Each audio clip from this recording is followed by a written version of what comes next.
ನಮಸ್ಕಾರ, welcome back. ನೀವು ಮೊದಲಿನ ಸೆಷನ್ ಒಳಗೆ ಸಾಫ್ಟ್ವೇರ್ ಇಂಡಸ್ಟ್ರಿ ಬಗ್ಗೆ, ಬೇರೆ ಬೇರೆ ಸಾಫ್ಟ್ವೇರ್ ರೋಲ್ಸ್ ಬಗ್ಗೆ, ಆಮೇಲೆ ಆಪ್ರೇಟಿಂಗ್ ಸಿಸ್ಟಮ್ ಅಂದ್ರೇನು, ಕಂಪ್ಯೂಟರ್ ಅಂದ್ರೇನು, ಪ್ರೋಗ್ರಾಮಿಂಗ್ ಅಂದ್ರೇನು, ಪ್ರೋಗ್ರಾಮರ್ ಅಂದ್ರೇನು, ಆಮೇಲೆ ಬೇರೆ ರೋಲ್ಸ್ ಏನದಾವೆ ಇದನ್ನೆಲ್ಲ ತಿಳ್ಕೊಂಡ್ರಿ. ಈಗ let's dive in to coding part, which is the main interesting part of our skill development program. ನೀವು ಸುಮಾರು ಕಡೆ ಇಂಟರ್ನೆಟ್ನಾಗ, ಯೂಟ್ಯೂಬ್ನಾಗ ಬೇರೆ ಬೇರೆ ಕಡೆ ಕೋರ್ಸ್ ಹೋಗಿರ್ತೀರಿ. ಅಲ್ಲಿ ನಿಮಗೆಲ್ಲ ಪ್ರೋಗ್ರಾಮಿಂಗ್ ಕಲಿಸ್ಬೇಕಂದ್ರೆ ಏನು ಮಾಡ್ತಾರೆ, ಒಂದು ಲ್ಯಾಂಗ್ವೇಜ್ ತೊಗೊತಾರೆ. ಆ ಲ್ಯಾಂಗ್ವೇಜ್ ತೊಗೊಂಡು ಆ ಲ್ಯಾಂಗ್ವೇಜದ್ದು ಕಂಪ್ಲೀಟ್ ಕೋಡಿಂಗ್ ನಿಮಗೆ ಹೇಳ್ಕೊಡ್ತಾರೆ. ಆಮೇಲೆ ಒಂದೆರಡು ಪ್ರಾಜೆಕ್ಟ್ಸ್ ಮಾಡ್ತಾರೆ. ಆದ್ರೆ ಸುಮಾರು ಜನರಿಗೆ ಅದೆಲ್ಲ ಕೋರ್ಸ್ ಮುಗಿದ ಮೇಲೂ ಏನಾಗುತ್ತೆ, ಕೋಡಿಂಗ್ ಬರೋಂಗಿಲ್ಲ. ಅದಕ್ಕೆ ನಾ ಏನು ಮಾಡೇನೆ ಅಂದ್ರೆ, ಲಾಸ್ಟ್ ಒಂದು 6 ತಿಂಗಳದೊಳಗೆ ಮೋರ್ ದೆನ್ 50 ಸ್ಟೂಡೆಂಟ್ಸ್ ಜೊತೆ ನಾ ಇಂಟ್ರ್ಯಾಕ್ಟ್ ಮಾಡೇನಿ. ಮಾಡಿ ಈ ಪ್ರಶ್ನೆಗೆ ನಾವು ಉತ್ತರ ಹುಡ್ಕಕ್ಕೆ ಟ್ರೈ ಮಾಡಿದ್ನಿ. ಯಾಕೆ ಈ ಥರ ಕೋರ್ಸ್ ಮಾಡಿದ್ರು ಅಥವಾ BE ಕಂಪ್ಲೀಟ್ ಆದರೂ ಅವ್ರು ಕೋಡಿಂಗ್ ಬರ್ತಿಲ್ಲ ಅಂತಂದು. ಆವಾಗ ನನ್ನ ಹತ್ರ ಏನು ಮಾಡಿದ್ನಿ, ಒಂದು ಸ್ವಲ್ಪ ಐಡಿಯಾಸ್ ಬಂದು ಈ ಥರ ಮಾಡಿ ಮೋಸ್ಟ್ಲಿ ಕಲಿಸ್ಬೋದಂತ. ನಾ ಲಾಸ್ಟ್ 6 ಮಂತ್ಸ್ನಾಗ ಅರೌಂಡ್ ಬೇರೆ ಬೇರೆ ಬ್ಯಾಚಸ್ ಒಳಗೆ ಒಂದು 8 to 10 ಇಂಟರ್ನ್ಸ್ ನನ್ನ ಕಡೆ ಬಂದರು. ಸೊ ಅವ್ರ ಜೊತೆಗೆ ನಾ ಏನು ಮಾಡಿದ್ನಿ ಅಂದರೆ, ಈ ಟೆಕ್ನಿಕ್ಸ್ ಎಲ್ಲ ಯೂಸ್ ಮಾಡಿ ಅವ್ರಿಗೆ ಕಲ್ಸಕ್ಕೆ ಟ್ರೈ ಮಾಡಿದ್ನಿ. ಅವಾಗ ಗೊತ್ತಾಯ್ತು, ಓಕೆ ಈ ಥರ ಮಾಡಿದ್ರೆ ಏನಾಗುತ್ತೆ, ಮೋಸ್ಟ್ಲಿ ಕೋಡಿಂಗ್ ಬರ್ಬೋದು ಅಂತ ಅನಿಸ್ತು. So combined with that experiment plus ನಂದು ಓನ್ ಎಕ್ಸ್ಪೆರಿಮೆಂಟ್, ಅಂದ್ರೆ ನಂದು ಓನ್ ಜರ್ನಿ, ನಾ ಹೆಂಗೆ ಕೋಡಿಂಗ್ ಕಲಿತ್ನಿ ಅದು, plus long career win IT for 18 years, 16 years at Microsoft and 2 years in another company. ಈ ಎಲ್ಲ ಎಕ್ಸ್ಪೀರಿಯನ್ಸ್ ತೊಗೊಂಡು I am trying to do a new experiment. ಏನಂತಂದ್ರೆ, ಕೋಡಿಂಗ್ ನಾವು ಹೆಂಗೆ ಕಲಿಸ್ಬೋದು ಅಂತ. ಸೊ ಇದ್ರೊಳಗೆ ವೇರಿಯಸ್ ಐಡಿಯಾಸ್ ಅದಾವೆ, ನೀವು ಒಂದೊಂದು ಅದನ್ನು ನೋಡ್ತೀರಿ ಜರ್ನಿ ಒಳಗೆ. ಮುಖ್ಯವಾಗಿ ನನಗೇನು ಅನ್ನಿಸ್ತಂದ್ರೆ, ಕೋಡಿಂಗ್ ಕಲಿಸುವಾಗ ಬರೀ ಒಂದೇ ಲ್ಯಾಂಗ್ವೇಜ್ ಕಲಿಸೋದಕ್ಕಿಂತ ಪ್ಯಾರಲಲ್ ಆಗಿ ಒಂದು 2-3 ಲ್ಯಾಂಗ್ವೇಜ್ ಕಲಿಸಿದ್ರೆ ಮೋಸ್ಟ್ಲಿ ಕಾನ್ಸೆಪ್ಟ್ಸ್ ಇನ್ನೂ ಕ್ಲಿಯರ್ ಆಗ್ಬೋದು ಅಂತ ಅನ್ನಿಸ್ತು. ಏನಂದ್ರೆ, ಕೋಡಿಂಗ್ ಕಾನ್ಸೆಪ್ಟ್ಸ್ ಇರುತ್ತಲ್ಲ ಬಿಟ್ವೀನ್ ದ ಲ್ಯಾಂಗ್ವೇಜಸ್, ಅದು C ಇರ್ಬೋದು, ಪೈಥಾನ್ ಇರ್ಬೋದು, ಜಾವಾ ಇರ್ಬೋದು, ವೇರಿಯಸ್ ಲ್ಯಾಂಗ್ವೇಜಸ್ ಒಳಗೆ ಏನಾಗುತ್ತಂದ್ರೆ C, ಪೈಥಾನ್ ಮತ್ತು ಜಾವಾ, ನಾವು ಮುಖ್ಯವಾಗಿ ಇವು 3 ಲ್ಯಾಂಗ್ವೇಜ್ ಫೋಕಸ್ ಮಾಡಾಕ್ತೇವೆ. C ಲ್ಯಾಂಗ್ವೇಜ್ ಏನೈತಲ್ಲ, ಇದಕ್ಕೇನಂದ್ರೆ ಜನರಲಿ ಇದಕ್ಕೆ ಸಿಸ್ಟಮ್ ಸಾಫ್ಟ್ವೇರ್ ಡೆವಲಪ್ ಮಾಡೋಕ್ಕೆ ಯೂಸ್ ಮಾಡ್ತಾರೆ ಜನರಲ್ ಆಗಿ. ಬಟ್ ಕೆಲವೊಂದು ಕಡೆ ಸರ್ವಿಸಸ್ನಾಗೂ ಯೂಸ್ ಮಾಡ್ತಾರೆ.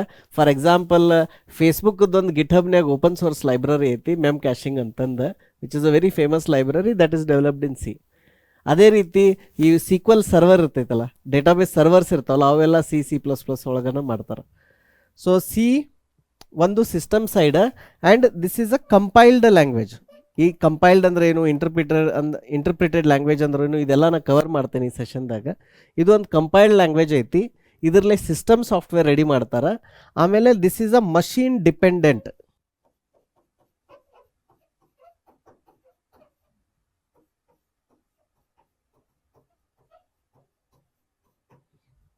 ಮಷೀನ್ ಡಿಪೆಂಡೆಂಟ್ ಲ್ಯಾಂಗ್ವೇಜ್ ಐತಿ. ಆದ್ರೆ C ಒಳಗೆ ಆಬ್ಜೆಕ್ಟ್ ಓರಿಯೆಂಟೆಡ್ ಪ್ರೋಗ್ರಾಮಿಂಗ್ ಇಲ್ಲ.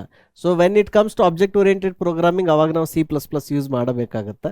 ಸೊ ನಾವು C ಇಂದ ಶುರು ಮಾಡಿ ಆಬ್ಜೆಕ್ಟ್ ಓರಿಯೆಂಟೆಡ್ ಬಂದಾಗ ಏನು ಮಾಡ್ತೀವಿ, ಕ್ಲಾಸಸ್ ಇದನ್ನೆಲ್ಲ ಯೂಸ್ ಮಾಡುವಾಗ then will switch to C++, which is having object oriented programming. So ಇದು C ಆಯಿತು. ಇದ್ರ ಜೊತೆ modern high level language Python, ಇದ್ರ ಬಗ್ಗೆ ಭಾಳ ಬಜ್ ಕ್ರಿಯೇಟ್ ಆಗೈತಿ. ಯಾರು ನೋಡಿದ್ರು ಪೈಥಾನ್ ಹಾಕ್ತಾರೆ. ಡೇಟಾ ಅನಲೈಟ್ಸ್ ಇರ್ಬೋದು, ಆಮೇಲೆ ಫ್ರಂಟ್ ಎಂಡ್ಗೆ, ಬ್ಯಾಕ್ ಎಂಡ್, ವೇರಿಯಸ್ ಅಪ್ಲಿಕೇಶನ್ಸಿಗೆ ಪೈಥಾನ್ದಾಗ ಡೆವಲಪ್ ಮಾಡಾಕ್ತಾರೆ. ಆ್ಯಂಡ್ ಪೈಥಾನ್ ಇದೇನು ಹೊಸ ಲ್ಯಾಂಗ್ವೇಜ್ ಅಲ್ಲ, it is one of the old languages. Python language open source ಇರೋದ್ರಿಂದ lot of developers around the world ಅದನ್ನು ಕಂಟಿನ್ಯೂಸ್ ಆಗಿ ಅಪ್ಗ್ರೇಡ್ ಮಾಡಾಕ್ತಾರೆ. ಹೀಗಾಗಿ ಲ್ಯಾಂಗ್ವೇಜ್ ಹಿಂದೆ ಬೀಳಾಗ್ತಿಲ್ಲ. ಈಗ ಕೆಲವೊಂದು ಲ್ಯಾಂಗ್ವೇಜ್ ಇರ್ಬೋದು, C ಅಥವಾ ಫೋರ್ಟ್ರಾನ್, ಬೇಸಿಕ್, ಅವು ಲ್ಯಾಂಗ್ವೇಜ್ ಎಲ್ಲ ಏನದು ಎಲ್ಲ ಹಿಂದೆ ಬೀಳುದು, ಯಾಕಂದ್ರೆ ಅದ್ರೊಳಗೆ R&D ಆಗಲಿಲ್ಲ, ಅದ್ರೊಳಗೆ ಅಪ್ಗ್ರೇಡೇಷನ್ ಆಗಲಿಲ್ಲ. ಬಟ್ ಪೈಥಾನ್ ಒಳಗೆ ಏನಾಗ್ತೈತಿ, ಅಪ್ಗ್ರೇಡೇಷನ್ಸ್ ಆಗಾಗ್ತಾವೆ. That is one main thing. ಎರಡನೇದು ಏನಂದ್ರೆ, ಪೈಥಾನದು ರೀಯೂಸಬಲ್ ಲೈಬ್ರರೀಸ್ ಅವು ಭಾಳ ಓಪನ್ ಸೋರ್ಸ್ನಾಗ ಅವೈಲೇಬಲ್ ಅದಾವೆ. ಹಿಂಗಾಗಿ ನಿಮಗೆ ಕೋಡಿಂಗ್ ಏನಾಗುತ್ತೆ, ಕಡಿಮೆ ಆಗುತ್ತೆ. ನಾನು ನಿಮಗೆ ಲಾಸ್ಟ್ ಸೆಷನ್ದಾಗ ಹೇಳಿದ್ನಿ ಏನಂದ್ರೆ, ಓಪನ್ ಸೋರ್ಸಿಂದ ಮತ್ತು ಆಪ್ರೇಟಿಂಗ್ ಸಿಸ್ಟಮ್ದಿಂದ ಹೆಂಗೆ ಪ್ರೋಗ್ರಾಮರ್ ಕೆಲಸ ಇಯರ್ ಆನ್ ಇಯರ್ ಕಡಿಮೆ ಆಗ್ತಿದೆ, ಹೆಂಗೆ ನಮ್ಗೆ ಈಸಿ ಆಗ್ತಿದೆ ಅಪ್ಲಿಕೇಶನ್ ಬಿಲ್ಡ್ ಮಾಡೋಕ್ಕಂತ. ಸೊ ಪೈಥಾನ್ ಏನಂದ್ರೆ ಒಂದು ಇಂಟರ್ಪ್ರಿಟೆಡ್ ಲ್ಯಾಂಗ್ವೇಜ್.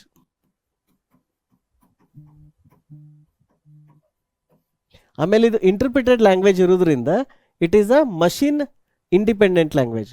ಅಂದರೆ ಇದೇನಂತ ಹೇಳಿದ್ನಿ, C ಮಷೀನ್ ಡಿಪೆಂಡೆಂಟ್ ಅಂತ ಹೇಳಿದ್ನಿ. ಸೊ ಮಷೀನ್ ಡಿಪೆಂಡೆಂಟ್, ಇದು ಮಷೀನ್ ಇಂಡಿಪೆಂಡೆಂಟ್. ಈಗ ನಿಮಗೆ ನೆಕ್ಸ್ಟ್ ಸೆಕ್ಷನ್ದಾಗ ಅತಿ ಡೀಟೇಲ್ವಾಗಿ ಹೇಳ್ತೇನೆ ಹಂಗಂದ್ರೆ ಏನಂತಂದು.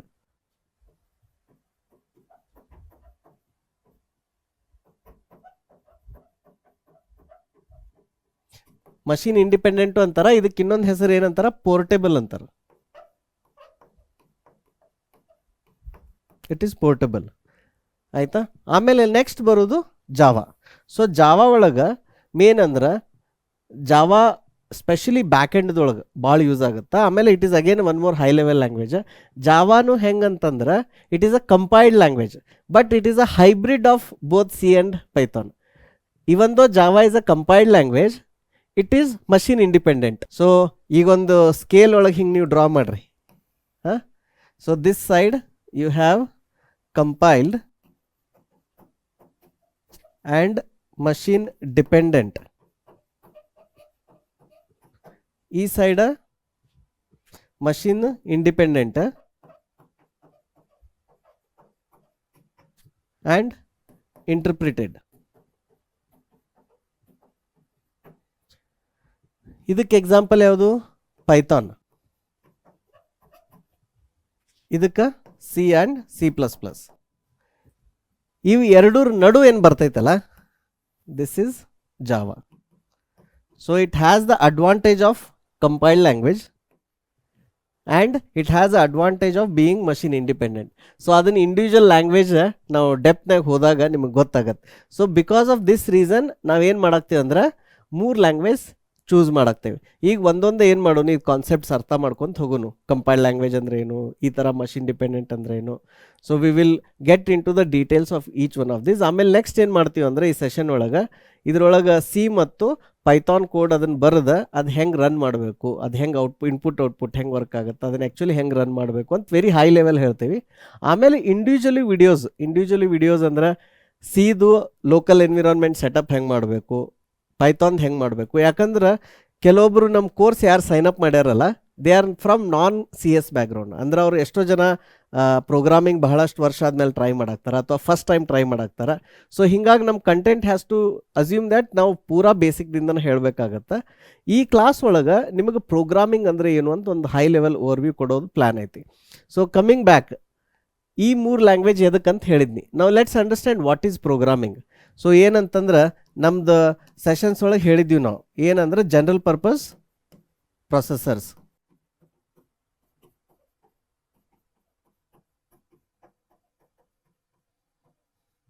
ಜನರಲ್ ಪರ್ಪಸ್ ಪ್ರೊಸೆಸರ್ ಎದಕ್ಕೆ ಬಂದು ಅಂತಂದ್ರೆ, ಮೊದಲು ಇಂಡಸ್ಟ್ರಿ ಒಳಗೆ ಸ್ಪೆಸಿಫಿಕ್ ಪರ್ಪಸ್ಗೆ ಮಾಡಿ ಕಂಪ್ಯೂಟರ್ ತಯಾರು ಮಾಡಿದಾಗ ಕಾಸ್ಟ್ ಭಾಳ ಜಾಸ್ತಿ ಆಗ್ತಿತ್ತು. ಆಮೇಲೆ ಆ ಕಂಪ್ಯೂಟರ್ ಬೇರೆ ಅದಕ್ಕೆ ಯೂಸ್ ಮಾಡೋಕೆ ಆಗ್ತಿರ್ಲಿಲ್ಲ.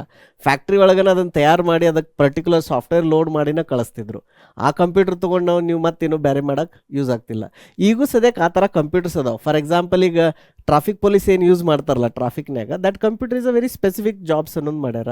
ಆಮೇಲೆ ನೀವು ಹಾಸ್ಪಿಟಲ್ದಾಗ ಸ್ಕ್ಯಾನಿಂಗ್ ಮಷಿನ್ ಏನಾದ್ರು ಕಂಪ್ಯೂಟರ್ ಇರುತ್ತಲ್ಲ, ಅದರದ್ದು ಕೀಬೋರ್ಡ್ ಬೇರೆ ಇರುತ್ತೆ, ಅದರದ್ದು ಇಂಟರ್ಫೇಸ್ ಬೇರೆ ಇರುತ್ತೆ.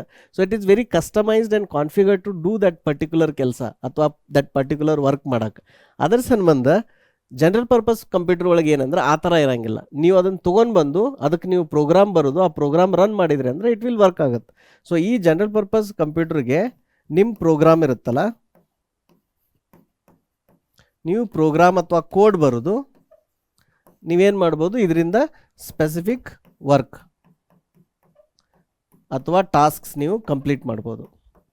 ಸೊ ನೀವು ಪ್ರೋಗ್ರಾಮಿಂಗ್ ಕಲಿಯಾಗ್ತಿದ್ದು ಎದಕ್ಕಂದ್ರೆ ಈ ಥರ ಒಂದು ಕೋಡ್ ಬರೆಯೋಕೆ, ಪ್ರೋಗ್ರಾಮ್ ಬರೆಯೋಕೆ. ಆಮೇಲೆ ಈಗ ಜನರಲಿ ನೀವೇನು ಸ್ಮಾಲ್ ಅಮೌಂಟ್ ಆಫ್ ಕೋಡಿಗೆ ಬರಿತೀರಿ ಅಥವಾ ಅದೇನು ಬರಿತೀರಿ ಅಲ್ಲ ಪ್ರೋಗ್ರಾಮ್, ಅದಕ್ಕೆ ಪ್ರೋಗ್ರಾಮಿಂಗ್ ಅಂತಾರೆ. ಬಟ್ ವೆನ್ ನೀವು ಪ್ಯಾಕೇಜ್ ಇಟ್ ಟುಗೆದರ್, ಇದನ್ನೆಲ್ಲ ಪ್ಯಾಕೇಜ್ ಮಾಡಿ ಒಂದು ಬಂಡಲ್ ಮಾಡಿದಾಗ ಇದಕ್ಕೆ ಏನಂತಾರೆ, ಸಾಫ್ಟ್ವೇರ್ ಅಂತಾರೆ. Basically this term came from hardware. ಈಗೇನು ಹಾರ್ಡ್ವೇರ್ ಮೊದಲು ಇರ್ತಿತ್ತಲ್ಲ ಅದಕ್ಕೆಲ್ಲ ಹಾರ್ಡ್ವೇರ್ ಅಂತಿದ್ರೆ, ಆ ಹಾರ್ಡ್ವೇರ್ ಒಳಗೆ ಇವೆಂಚುಲಿ ಏನೇನೈತಿ ಈ ಥರ ಪ್ರೋಗ್ರಾಮ್ ಲೋಡ್ ಮಾಡಕತ್ರ. ಸೊ ಸಮ್ವೇರ್ ಇನ್ 1950 ಜಾನ್ ಅಂತ ಒಬ್ರು ಏನಂತ ಹೊಸ ಟರ್ಮ್ ಕಂಡುಹಿಡಿದ್ರೆ, ಏನಂದ್ರೆ ಓಕೆ ಇದೇನು ನಾವು ಇನ್ಸ್ಟ್ರಕ್ಷನ್ಸ್ ಲೋಡ್ ಮಾಡಾಕ್ತಿಲ್ಲ, ಇದಕ್ಕೆ ಲೆಟ್ಸ್ ಕಾಲ್ ಇಟ್ ಸಾಫ್ಟ್ವೇರ್ ಅಂತಂದು. So that is how this term came in around 1950. ಈಗ ನೀವು ಪ್ರೋಗ್ರಾಮ್ ಬರಿತೀರಲ್ಲ, ಈ ಬರೆದಿದ್ದ ಪ್ರೋಗ್ರಾಮ್ ಆ್ಯಕ್ಚುಲಿ ಮೊದಲು ನಾ ಹೇಳ್ದಂಗೆ ನಿಮಗೆ 1010 ಒಳಗೆ ಬರಿತಿದ್ರು, ಅಂದ್ರೆ ವಿಚ್ ಇಸ್ ಬೈನರಿ ಲ್ಯಾಂಗ್ವೇಜ್ ಈ ಥರ ಬರಿತಿದ್ರು. ನಾವು ಇಲ್ಲಿಂದ ನಾವು ಎಲ್ಲಿ ಹೋದ್ವಿ, ನೆಕ್ಸ್ಟ್ ಅಸೆಂಬ್ಲಿ ಲ್ಯಾಂಗ್ವೇಜ್ ಹೋದ್ವಿ. ಅಸೆಂಬ್ಲಿಯಿಂದ ನೆಕ್ಸ್ಟ್ ಹೈ ಲೆವೆಲ್. ಸೊ ನಾವೇನು ಈ ಕೋಡಿಂಗ್ ಪ್ರೋಗ್ರಾಮ್ದಾಗ ಏನು ಕಲ್ಸಾಕ್ತೀವಲ್ಲ, ಪ್ರೊಫೆಷ್ನಲ್ ಕೋಡಿಂಗ್ ಸ್ಕಿಲ್ ಪ್ರೋಗ್ರಾಮ್ದಾಗ ಕಲ್ಸಾಕ್ತಿಲ್ಲ, ನಾನು ನಿಮಗೆ ಬರೀ ಹೈ ಲೆವೆಲ್ ಲ್ಯಾಂಗ್ವೇಜಸ್ ಅಷ್ಟೇ ಕಲ್ಸಾಕ್ತೇವೆ.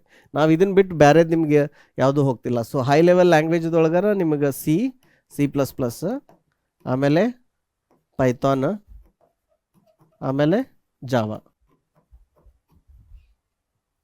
ಇದಕ್ಕೆ ಯಾಕೆ ಹೈ ಲೆವೆಲ್ ಲ್ಯಾಂಗ್ವೇಜ್ ಅಂದರು ಅಂದ್ರೆ, ನಿಮ್ಗೆ ಗೊತ್ತಿದ್ದಂಗೆ ಅಸೆಂಬ್ಲಿ ಒಳಗೆ ಮತ್ತು ಬೈನರಿ ಒಳಗೆ ಬರೆಯೋದು ಭಾಳ ಕಠಿಣ ಇತ್ತು.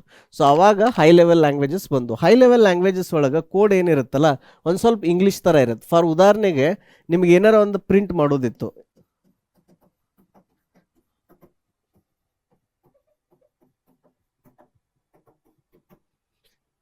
ಈ ಥರ ಇರುತ್ತೆ. ಸೊ ನಿಮಗೆ ಗೊತ್ತಾಗುತ್ತೆ ಇದನ್ನೇನಂದ್ರೆ ಇದು ಪ್ರಿಂಟ್ ಎಫ್ ಅಂದರೆ ಇದು ಮೋಸ್ಟ್ಲಿ ಪ್ರಿಂಟ್ ಮಾಡಾಕ್ತೈತೇನೋ. ಆಮೇಲೆ ಇಲ್ಲಿ ಕೋಡ್ಸ್ ಒಳಗೆ ಏನೋ ಒಂದು ಸ್ಟ್ರಿಂಗ್ ಬರ್ದೇರಿ. ಸೊ ಈ ಲೈನ್ ಎದ್ರೊಳಗೆ ಅಂದರೆ ಇದು ಸಿ ಒಳಗೆ. ಆಮೇಲೆ ಇದನ್ನು ನೀವು ಪೈಥಾನ್ದಾಗ ಬರೆಯೋರಿದ್ರಿ ಅಂದ್ರೆ it will be very simple, just print ಅಂತ ಇರುತ್ತೆ. ಆಮೇಲೆ ಇಷ್ಟಿರುತ್ತೆ. ಸೊ ಇಲ್ಲೇನಂದ್ರೆ ಪ್ರಿಂಟ್ ಎಫ್ ಅಂತ ಐತಿ ಸಿದಾಗ, ಪೈಥಾನ್ದಾಗ ಪ್ರಿಂಟ್ ಅಂತ ಐತಿ. ಆಮೇಲೆ ಇಲ್ಲಿ ಸಿ ಒಳಗೆ ಸೆಮಿಕೋಲನ್ ಐತಿ, ಇಲ್ಲಿ ಸೆಮಿಕೋಲನ್ ಇಲ್ಲ. ಈ ರೀತಿ ಒಂದು ಪ್ರೋಗ್ರಾಮಿಂಗಿಂದ ಲ್ಯಾಂಗ್ವೇಜಿಂದ ಇನ್ನೊಂದು ಪ್ರೋಗ್ರಾಮಿಂಗ್ ಲ್ಯಾಂಗ್ವೇಜ್ಗೆ ಒಂದು ಸ್ವಲ್ಪ ವ್ಯತ್ಯಾಸ ಇರುತ್ತೆ. ನಿಮ್ಗೆ ಆ ಕಾನ್ಸೆಪ್ಟ್ ಅರ್ಥ ಆಯ್ತು ಅಂತ ತಿಳ್ಕೊರಿ, ನೀವು ಈಸಿಯಾಗಿ 2-3 ಲ್ಯಾಂಗ್ವೇಜ್ ಆ್ಯಕ್ಚುಲಿ ಕಲಿಬೋದು. ಆಮೇಲೆ 2-3 ಲ್ಯಾಂಗ್ವೇಜ್ ಒಟ್ಟಿಗೆ ಕಲಿಯೋದ್ರಿಂದ ನಿಮಗೆ ಕಾನ್ಸೆಪ್ಟ್ಸ್ ಇನ್ನೂ ಕ್ಲಿಯರಾಗಿ ಅರ್ಥ ಆಗ್ತಾವೆ. ಅವಾಗ ನಿಮ್ಗೆ ಗೊತ್ತಾಗುತ್ತೆ, okay this is how the construct, ಈ ಕನ್ಸ್ಟ್ರಕ್ಟ್ ಇಂಪಾರ್ಟೆಂಟ್, ಇದು ಇಂಪಾರ್ಟೆಂಟ್ ಅಲ್ಲ, ಅದು ಕ್ಲಾರಿಟಿ ಬರ್ಬೋದು. ಅದರ ಜೊತೆಗೆ ಇದ್ರದ್ದು ವೇರಿಯಸ್ ಪ್ರಾಸೆಸಸ್ ಅದಾವೆ. ಈಗ say for example compiled language ಅಂತ ಹೇಳಿದ್ನಿ. ಕಂಪೈಲ್ಡ್ ಲ್ಯಾಂಗ್ವೇಜ್ ಏನು ಮಾಡುತ್ತೆ, ಇದು ಹೈ ಲೆವೆಲ್ ಲ್ಯಾಂಗ್ವೇಜ್ ಐತಲ್ಲ. ಸೊ ಈಗ ಸಿ ಇತ್ತಂತ ತಿಳ್ಕೊರಿ, ಈಗ ಸಿ ನಿಮ್ಮದು ಸಿ ಮತ್ತು C++ ಪ್ರೋಗ್ರಾಮ್ ಐತಿ. ಇದು ಯಾವ ಲ್ಯಾಂಗ್ವೇಜ್ನಾಗ ಐತಿ, ಇದು ಹೈ ಲೆವೆಲ್ ಲ್ಯಾಂಗ್ವೇಜ್ನಾಗ ಐತಿ. ಹೈ ಲೆವೆಲ್ ಲ್ಯಾಂಗ್ವೇಜ್ದಿಂದ ನಾವೇನು ಮಾಡಬೇಕು, ಬೈನರಿ ಕನ್ವರ್ಟ್ ಮಾಡಬೇಕು. ಸೊ ಕನ್ವರ್ಟ್ ಮಾಡ್ಬೇಕಂದ್ರೆ ಇಲ್ಲಿ ಏನು ಯೂಸ್ ಆಗುತ್ತೆ, ಒಂದು ಸ್ಪೆಷಲೈಸ್ಡ್ ಸಾಫ್ಟ್ವೇರ್ ಯೂಸ್ ಆಗುತ್ತೆ. ಆ ಸಾಫ್ಟ್ವೇರ್ಗೆ ಏನಂತಾರಂದ್ರೆ ಕಂಪೈಲರ್ ಅಂತಾರೆ. ಇದು ಕಂಪೈಲರ್ ಏನು ಮಾಡುತ್ತಾ, ಈ ಹೈ ಲೆವೆಲ್ ಲ್ಯಾಂಗ್ವೇಜನ್ನು ಬೈನರಿ ಕನ್ವರ್ಟ್ ಮಾಡುತ್ತೆ. ಸೊ ವಿಂಡೋಸ್ ಮಷಿನ್ಯಾಗ ನೀವು ಈ ಥರ ಒಂದು C++ ಪ್ರೋಗ್ರಾಮ್ ಕಂಪೈಲ್ ಮಾಡಿ ಬೈನರಿ ಕನ್ವರ್ಟ್ ಮಾಡ್ತೀರಲ್ಲ, ಅವಾಗ ಒಂದು ಅಪ್ಲಿಕೇಶನ್ ಕ್ರಿಯೇಟ್ ಆಗುತ್ತೆ. ಆ ಅಪ್ಲಿಕೇಶನ್ದ ಎಕ್ಸ್ಟೆನ್ಷನ್ .exe ಇರ್ತೈತೆ. ನಾ ಇದನ್ನು ನಿಮಗೆ ಡೆಮೋ ಮಾಡಿ ತೋರಿಸ್ತೇನೆ, ಆ ಫೈಲು ಓಪನ್ ಮಾಡಿ ತೋರಿಸ್ತೇನೆ ನಿಮ್ಗೆ ಅದು ಹೆಂಗೆ ಕಾಣುತ್ತಂತ. ಈ ಪ್ರಾಸೆಸ್ಗೆ ಇದೇನು ಫುಲ್ ಪ್ರಾಸೆಸ್ ಐತಲ್ಲ, ಈ ಪ್ರಾಸೆಸ್ಗೆ ಏನಂತಾರಂದ್ರೆ ಕಂಪೈಲೇಷನ್ ಅಂತಾರೆ.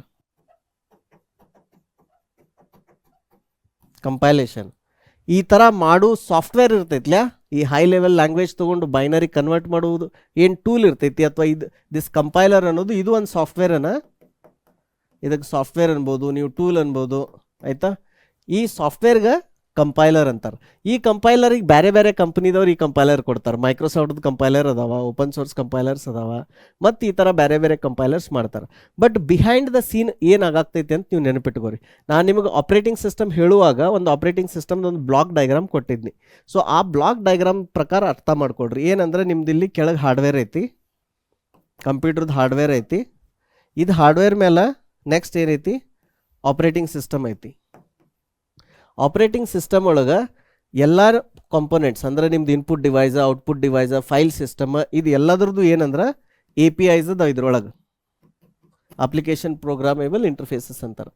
ಇದ್ರ ಮ್ಯಾಲೆ ನಿಮ್ಮದು ಈಗ ನೀವೇನೊಂದು ಕೋಡ್ ಬರೆದ್ರಲ್ಲ, ನೀವೇನು ಕೋಡ್ ಅಥವಾ ಸಾಫ್ಟ್ವೇರ್ ಬರೆದ್ರಲ್ಲ, ಅದು ಕಂಪೈಲ್ ಮಾಡಿದ್ದು ಅದು ಇಲ್ಲಿರ್ತೈತಿ. ಈಗ ನಾ ಯಾವಾಗ ಪ್ರಿಂಟ್ ಎಫ್ ಅಂತ ಹೇಳಿದ್ನಲ್ಲ, ಪ್ರಿಂಟ್ ಎಫ್ ಅಂತ ಹೇಳಿದ್ದು ಇದು ಒಂದು API ಅಥವಾ ಇದು ಒಂದು ಸ್ಟ್ಯಾಂಡರ್ಡ್ ಲೈಬ್ರರಿ ಫಂಕ್ಷನ್ ಅಂತಾರೆ. ಅದು ಏನು ಮಾಡುತ್ತಾ, ನೀವು ಯಾವಾಗ ಸಿ ಕಂಪೈಲರ್ ಇನ್ಸ್ಟಾಲ್ ಮಾಡಿದ್ರಲ್ಲ, ಅವಾಗ ಆ ಲೈಬ್ರರಿನೂ ನಿಮ್ಮ ಮಷಿನಿಗೆ ಇಂಟರ್ನೆಟ್ಟಿಂದ ಡೌನ್ಲೋಡ್ ಆಗಿ ಇನ್ಸ್ಟಾಲ್ ಆಗಿರುತ್ತೆ ಅಥವಾ ಕಾಪಿ ಆಗಿರುತ್ತೆ. ಸೊ ಆ ಲೈಬ್ರರಿನೂ ಇಲ್ಲೇ ಇರುತ್ತೆ. ಈ ಲೈಬ್ರರಿ ಏನು ಮಾಡುತ್ತಂದ್ರೆ ಆಪ್ರೇಟಿಂಗ್ ಸಿಸ್ಟಮ್ದು API ಯೂಸ್ ಮಾಡುತ್ತೆ. ನೀವು ಯಾವಾಗ ಪ್ರಿಂಟ್ ಎಫ್ ಅಂತ ಹೇಳಿ ಯಾವಾಗ ಅದು ಹೆಸರು ಅಥವಾ ನಮಸ್ತೆ ಅನ್ಬೋದು, ಹೆಲೋ ಅನ್ಬೋದು, ನೀವೇನು ಸ್ಟ್ರಿಂಗ್ ಕೊಡ್ತೀರಲ್ಲ, ಆ ಕ್ಯಾರೆಕ್ಟರ್ಸನ್ನು ಏನು ಮಾಡುತ್ತದು ಆಪ್ರೇಟಿಂಗ್ ಸಿಸ್ಟಮ್ ಪಾಸ್ ಮಾಡುತ್ತೆ. ಆಪ್ರೇಟಿಂಗ್ ಸಿಸ್ಟಮ್ ಏನು ಗೊತ್ತಿರುತ್ತಂದ್ರೆ, ಓಕೆ ಈ ಸ್ಟ್ರಿಂಗನ್ನು ನಾ ಔಟ್ಪುಟ್ ಡಿವೈಸ್ ಯಾವುದು, ನಮ್ಮದು ಸ್ಕ್ರೀನ್, ಆ ಸ್ಕ್ರೀನಿಗೆ ಇದನ್ನು ರೈಟ್ ಮಾಡ್ಬೇಕಂತ ಗೊತ್ತಾಗುತ್ತೆ. ಸೊ ಅದು ಆಟೋಮೆಟಿಕ್ಲಿ ಔಟ್ಪುಟ್ ಡಿವೈಸಿಗೆ ಅದು ಯಾವುದೊಂದು ನಿರ್ದಿಷ್ಟ ಲೊಕೇಶನ್ ಇರುತ್ತಲ್ಲ, ಆ ಲೊಕೇಶನ್ ಒಳಗೆ ನಮಸ್ತೆ ಅಂತ ರೈಟ್ ಮಾಡುತ್ತೆ. ನಾವೇನಾರ ಇದನ್ನು ಯೂಸ್ ಮಾಡಿರಲಿಲ್ಲ, API ಯೂಸ್ ಮಾಡಿರಲಿಲ್ಲ ಮತ್ತು ಆಪ್ರೇಟಿಂಗ್ ಸಿಸ್ಟಮ್ ಯೂಸ್ ಮಾಡಿಲ್ಲ ಅಂದ್ರೆ ಬರೀ ಇದು ನಮಸ್ತೆ ಅಂತ ಪ್ರಿಂಟ್ ಮಾಡಕ್ಕೆ ನಮಗೆ 200-300 ಲೈನ್ ಕೋಡ್, ಅಷ್ಟು ದೊಡ್ಡದು ಕೋಡ್ ಬರಿಬೇಕಾಗ್ತಿತ್ತು. ಆದ್ರೆ ಆಪ್ರೇಟಿಂಗ್ ಸಿಸ್ಟಮ್ ಇದ್ದಿದ್ದಕ್ಕೆ, ಅದು ಸ್ಟ್ಯಾಂಡರ್ಡ್ ಲೈಬ್ರರಿ ಇದ್ದಿದ್ದಕ್ಕೆ ಬರೀ ಒಂದೇ ಲೈನ್ದಾಗನ ನಮ್ದು ಕೆಲಸ ಆಗ್ತೈತಿ. ಈ ಥರ ಮಾಡೋದ್ರಿಂದ ಏನಾಗ್ತೈತೆ ಅಂದರೆ ಸಾಫ್ಟ್ವೇರ್ ಡೆವಲಪ್ಮೆಂಟ್ ಫಾಸ್ಟಾಗಿ ಆಗ್ತೈತಿ ಮೊದಲಿನಕ್ಕಿಂತಲೂ. ನಿಮಗಿದು ಇನ್ನೊಂದು ಸರಿ ರಿಪೀಟ್ ಮಾಡ್ತೇನೆ. ನಾವೇನು ಮಾಡಿದ್ವಿ ಅಂದ್ರೆ, ಒಂದು ಹೈ ಲೆವೆಲ್ ಲ್ಯಾಂಗ್ವೇಜ್ನಾಗ ಕೋಡ್ ಬರೋದು, ಕಂಪೈಲರ್ ಯೂಸ್ ಮಾಡಿ ಅದರದ್ದು ಬೈನರಿ ಫಾರ್ಮ್ದಾಗ ರೆಡಿ ಮಾಡಿದ್ವಿ. ಆ ಬೈನರಿ ಫಾರ್ಮ್ದಾಗ ಎಲ್ಲ ಡೀಟೇಲ್ಸ್ ಇರ್ತೈತಿ. ಇದು ಲೈಬ್ರರಿ ಹೇಳಿದ್ನಲ್ಲ, ಈ ಲೈಬ್ರರಿನೂ ಇರ್ತೈತೆ ಅದ್ರಾಗ. ಸೊ ಆಟೋಮೆಟಿಕ್ಲಿ ಯಾವಾಗ ಅದನ್ನು ಆಪ್ರೇಟಿಂಗ್ ಸಿಸ್ಟಮ್ ಆ ಪ್ರಾಸೆಸ್ ಲೋಡ್ ಮಾಡುತ್ತಲ್ಲ, ಅವಾಗ ಅದು ಗೊತ್ತಾಗುತ್ತೆ, ಓಕೆ ಇದು ಇನ್ಸ್ಟ್ರಕ್ಷನ್ ಐತಿ, ಅದನ್ನು ಈ ಥರ ನಾ ಪ್ರಿಂಟ್ ಮಾಡ್ಬೇಕಂತಂದು. ಈ ಎಕ್ಸಿಕ್ಯೂಟೇಬಲ್ ಏನು ಕ್ರಿಯೇಟ್ ಆಗುತ್ತಲ್ಲ ಇಲ್ಲಿ, ಇದು ಏನಂದ್ರೆ, ಈಗ ನಾವು ವಿಂಡೋಸ್ ಮಷಿನ್ದಾಗ ಕಂಪೈಲ್ ಮಾಡಿದ್ನಿ ಅಂದ್ರೆ ಇದನ್ನ ಹೋಗಿ ವಿಂಡೋಸ್ ಮಷಿನ್ದಾಗನ ರನ್ ಮಾಡಬೇಕು. ಲೈನೆಕ್ಸ್ನ್ಯಾಗ ಮಾಡಿದ್ನಿ ಅಂದ್ರೆ ಲೈನೆಕ್ಸ್ನ್ಯಾಗ ರನ್ ಮಾಡಬೇಕು. ಆ್ಯಂಡ್ರಾಯ್ಡ್ದಾಗ ಮಾಡಿದ್ನಿ ಅಂದ್ರೆ ಆ್ಯಂಡ್ರಾಯ್ಡ್ದಾಗ ಮಾಡಬೇಕು. ಆಪ್ರೇಟಿಂಗ್ ಸಿಸ್ಟಮ್ ಚೇಂಜ್ ಆದ್ರೆ ವರ್ಕ್ ಆಗಲ್ಲ. ಯಾಕಾಗಲ್ಲ ಅಂದ್ರೆ, ಈ ಕನ್ಫ್ಯೂಷನ್ ಭಾಳ ಮಂದಿಗೆ ಐತಿ. ಇದನ್ನು ಲಕ್ಷ ಕೊಟ್ಟು ಕೇಳ್ರಿ. ಏನಂದ್ರೆ, ನಾನು ನಿಮ್ಗೆ ಹೇಳಿದ್ನಲ್ಲ, ಇಲ್ಲಿ ಇದ್ರದ್ದು ಸ್ಟ್ಯಾಂಡರ್ಡ್ ಲೈಬ್ರರಿ ಐತಂತ. ಈ ಸ್ಟ್ಯಾಂಡರ್ಡ್ ಲೈಬ್ರರಿ ಏನಂದ್ರೆ ಬೇರೆ ಬೇರೆ ಐತಿ. ಆಮೇಲೆ ಈ ಎಕ್ಸಿಕ್ಯೂಟಬಲ್ ಏನು ರೆಡಿ ಆಗ್ತೈತಿಲ್ಲ, ಇಲ್ಲಿ ಫೈನಲಿ ಬೈನರಿ ರೆಡಿ ಆಗ್ತೈತಿಲ್ಲ, ಅದು ಬೇರೆ ಐತಿ. ಲೆನೆಕ್ಸ್ದು ಬೇರೆ ಐತಿ, ಮ್ಯಾಕ್ದು ಬೇರೆ ಐತಿ, ಆ್ಯಂಡ್ರಾಯ್ಡದ್ದು ಬೇರೆ ಐತಿ, ವಿಂಡೋಸ್ದು ಬೇರೆ ಐತಿ. ಯಾಕಂದ್ರೆ ಇವು ಎರಡದ್ರೊಳಗೆ ಏನು ಯೂಸ್ ಆಗ್ತೈತಿ ಹೇಳ್ರಿ? ಇಲ್ಲ ಆಪ್ರೇಟಿಂಗ್ ಸಿಸ್ಟಮ್ದು API ಯೂಸ್ ಆಗತ್ತೈತಿ.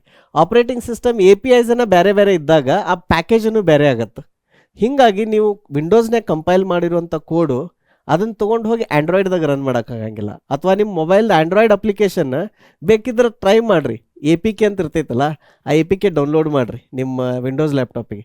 ಅದರೊಳಗೆ ಓಪನ್ ಮಾಡಿ ನೋಡಿರಿ, ಅದು ವರ್ಕ್ ಆಗಲ್ಲ.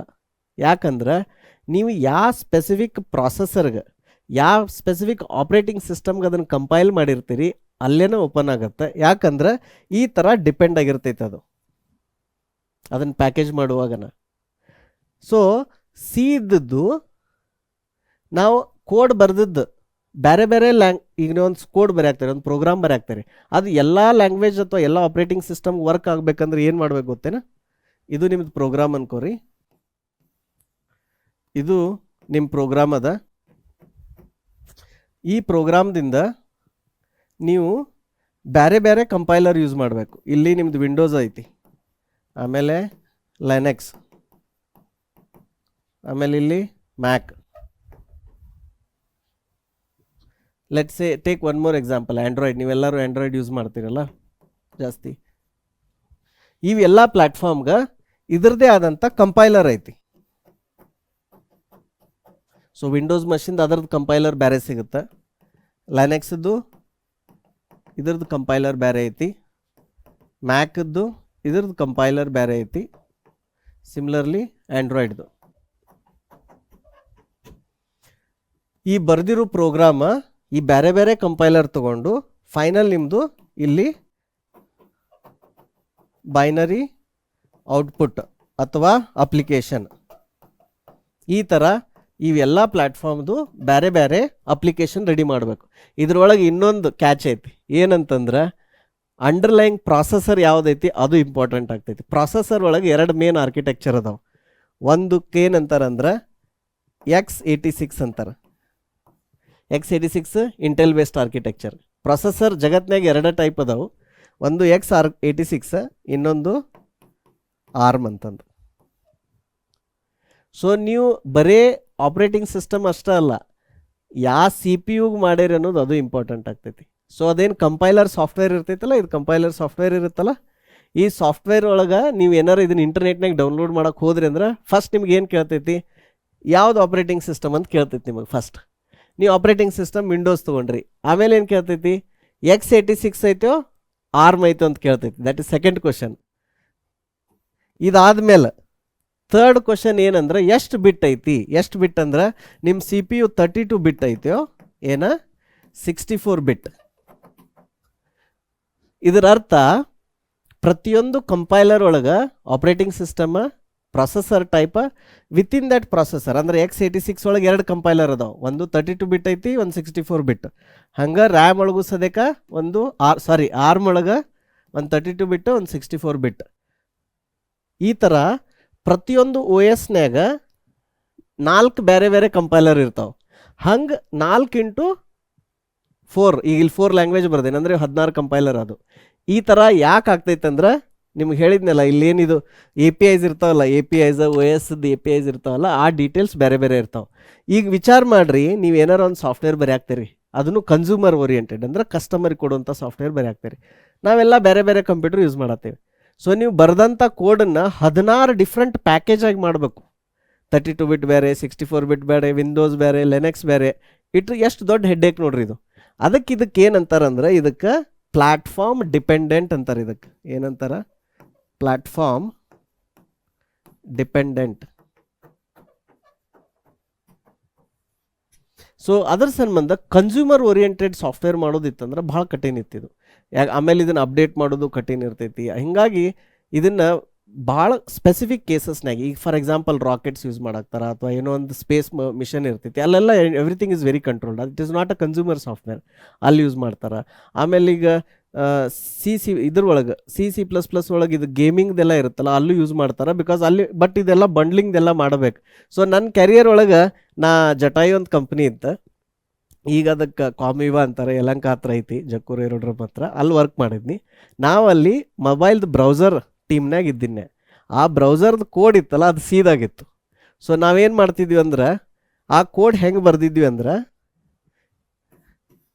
ಇದು ಬ್ರೌಸರ್ ಅನ್ಕೋರಿ, ಬ್ರೌಸರ್ ಕೋಡ್ ಇತ್ತು.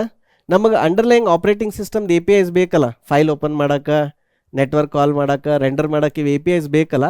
ಸೊ ನಾವೊಂದು ಏನು ಮಾಡಿದ್ವಿ, ಒಂದು ಇಂಟರ್ಫೇಸ್ ಲೇಯರ್ ಮಾಡಿದ್ವಿ ನಡಕ್ಕೆ. ಇಂಟರ್ಫೇಸ್ ಲೇಯರ್ ಏನು ಮಾಡಿದ್ವಿ ಅಂದ್ರೆ, ನಮ್ಮ ಬ್ರೌಸರ್ ಇತ್ತಲ್ಲ ಮೊಬೈಲ್ದು, ಇದು ಬೇರೆ ಬೇರೆ ಆಪ್ರೇಟಿಂಗ್ ಸಿಸ್ಟಮ್ನಾಗ ಯಾವಾಗ 2005 2006ನಾಗ ವರ್ಕ್ ಆಗ್ತಿತ್ತು. ಅವಾಗ ಆಪ್ರೇಟಿಂಗ್ ಸಿಸ್ಟಮ್ ಯಾರ್ಯಾರಿದ್ರು? ಸಿಂಬಿಯನ್ ಅಂತಿತ್ತೊಂದು,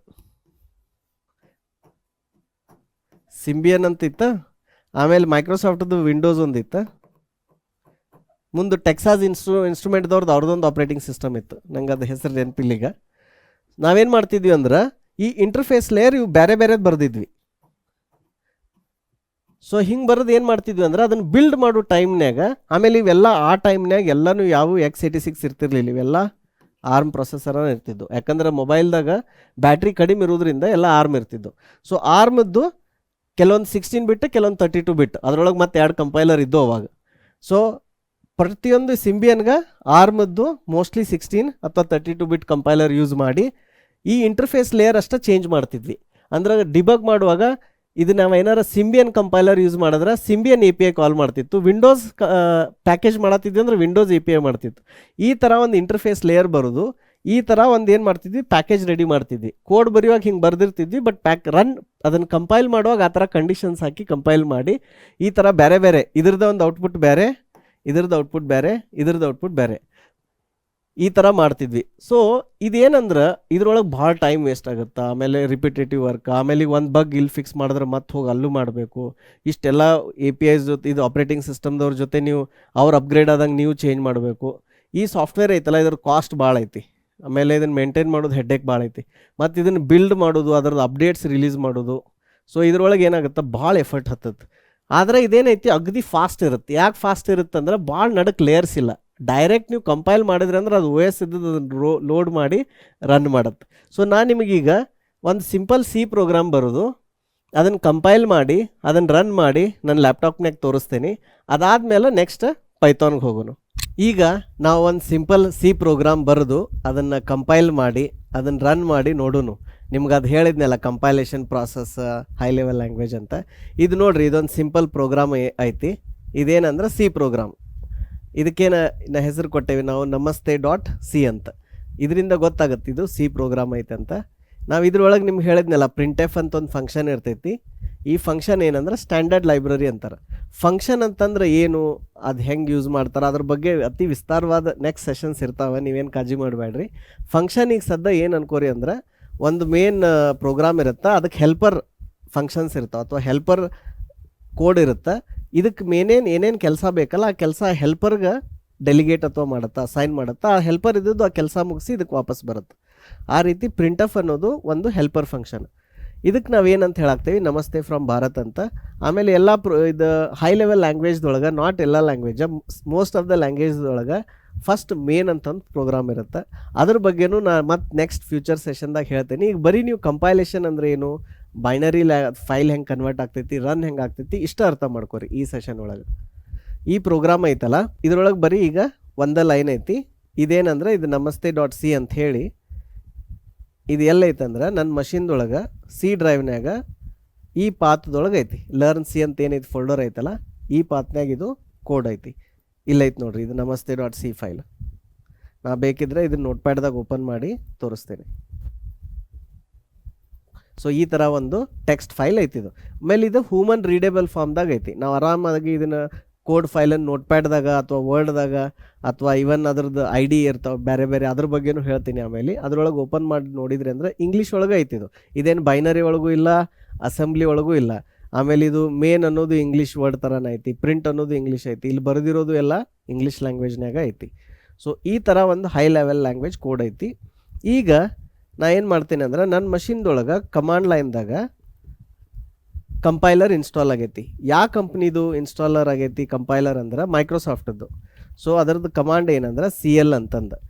ಕಂಪೈಲರ್ ಅನ್ನೋದು ಒಂದು ಸಾಫ್ಟ್ವೇರ್ ಕಂಪೈಲರು ಅನ್ನೋದು ಒಂದು ಎಕ್ಸಿಕ್ಯೂಟೇಬಲ್ ಅದನ್ನು ಯಾರಂದ್ರೆ ಮೈಕ್ರೋಸಾಫ್ಟ್ದವ್ರು ಡೆವಲಪ್ ಮಾಡ್ಯಾರ. ಈಗ ನಾ ಯೂಸ್ ಮಾಡೋದು ಇದೇ ಥರ ಬೇರೆ ಬೇರೆ ಕಂಪ್ನಿದವರು ಡೆವಲಪ್ ಮಾಡ್ಯಾರ. ಆಮೇಲೆ ಎರಡನೇದು ನಂದು ಮಷೀನಿಗೆ ಯಾವುದೈತಿ, ವಿಂಡೋಸ್ ಮಷಿನ್ ಐತಿ. ಆಮೇಲೆ 64 ಬಿಟ್ CPU ಐತಿ ನನ್ನ ಮಷಿನ್ಯಾಗ. So this compiler is C compiler for Windows and 64 bit processor and architecture is x86. ಇವೆಲ್ಲ ಸ್ಪೆಸಿಫಿಕ್ಸ್ ಆರ್ ಇಂಪಾರ್ಟೆಂಟ್ ನಾನು ನಿಮ್ಗೆ ಹೇಳ್ದಂಗೆ. ಈಗ ಇದನ್ನು ರನ್ ಮಾಡಿ ನೋಡೋಣ. ಇಲ್ಲಿಗೆ ನೀವು ರನ್ ಮಾಡಿದಾಗ ಏನಂತ ಹೇಳ್ತಿದ್ದು, Microsoft C++ compiler version 19.38 for x86, copyright Microsoft corporation. ಇದನ್ನು ಹೆಂಗೆ ಯೂಸ್ ಮಾಡ್ಬೇಕಂದ್ರೆ CL ಕೊಟ್ಟು ಆಪ್ಷನ್ಸ್ ಇರ್ತಾವೆ, ನೀವು ಕಂಪೈಲರ್ದು ಬೇರೆ ಬೇರೆ ಆಪ್ಷನ್ಸ್ ಇರ್ತಾವೆ. ಆಮೇಲೆ ಫೈಲ್ ನೇಮ್ ಇಷ್ಟು ಕೊಟ್ಟರೆ ಅಂದ್ರೆ ಅದೇನು ಮಾಡುತ್ತೆ, ಕಂಪೈಲ್ ಮಾಡುತ್ತೆ. ಈಗ ನಮಗೆ ಇದ ಪಾತ್ರದೊಳಗೆ ಇಲ್ಲೊಂದು ಫೈಲ್ ಐತಿ. ಯಾವ ಫೈಲ್ ಐತಿ, namaste.c ಅಂತ ಐತಿ. ಸೊ ಈಗೇನು ಮಾಡೋಣ, ಈಗ ಇಲ್ಲಿ ನೋಡ್ರಿ ಇದನ್ನು ಈ ಥರ ಇಟ್ಟಿರ್ತೀನಿ. ಇಲ್ಲಿ ಹಾಫ್ ಫೈಲ್, ಇಲ್ಲಿ ಇದನ್ನು 2 ವಿಂಡೋ ಆಗಿ ಓಪನ್ ಮಾಡೋಣ. ಓಪನ್ ಮಾಡಿ ಸೈಡ್ ಬೈ ಸೈಡ್ ನೋಡೋಣ ಹೆಂಗಾಗತ್ತಂತ.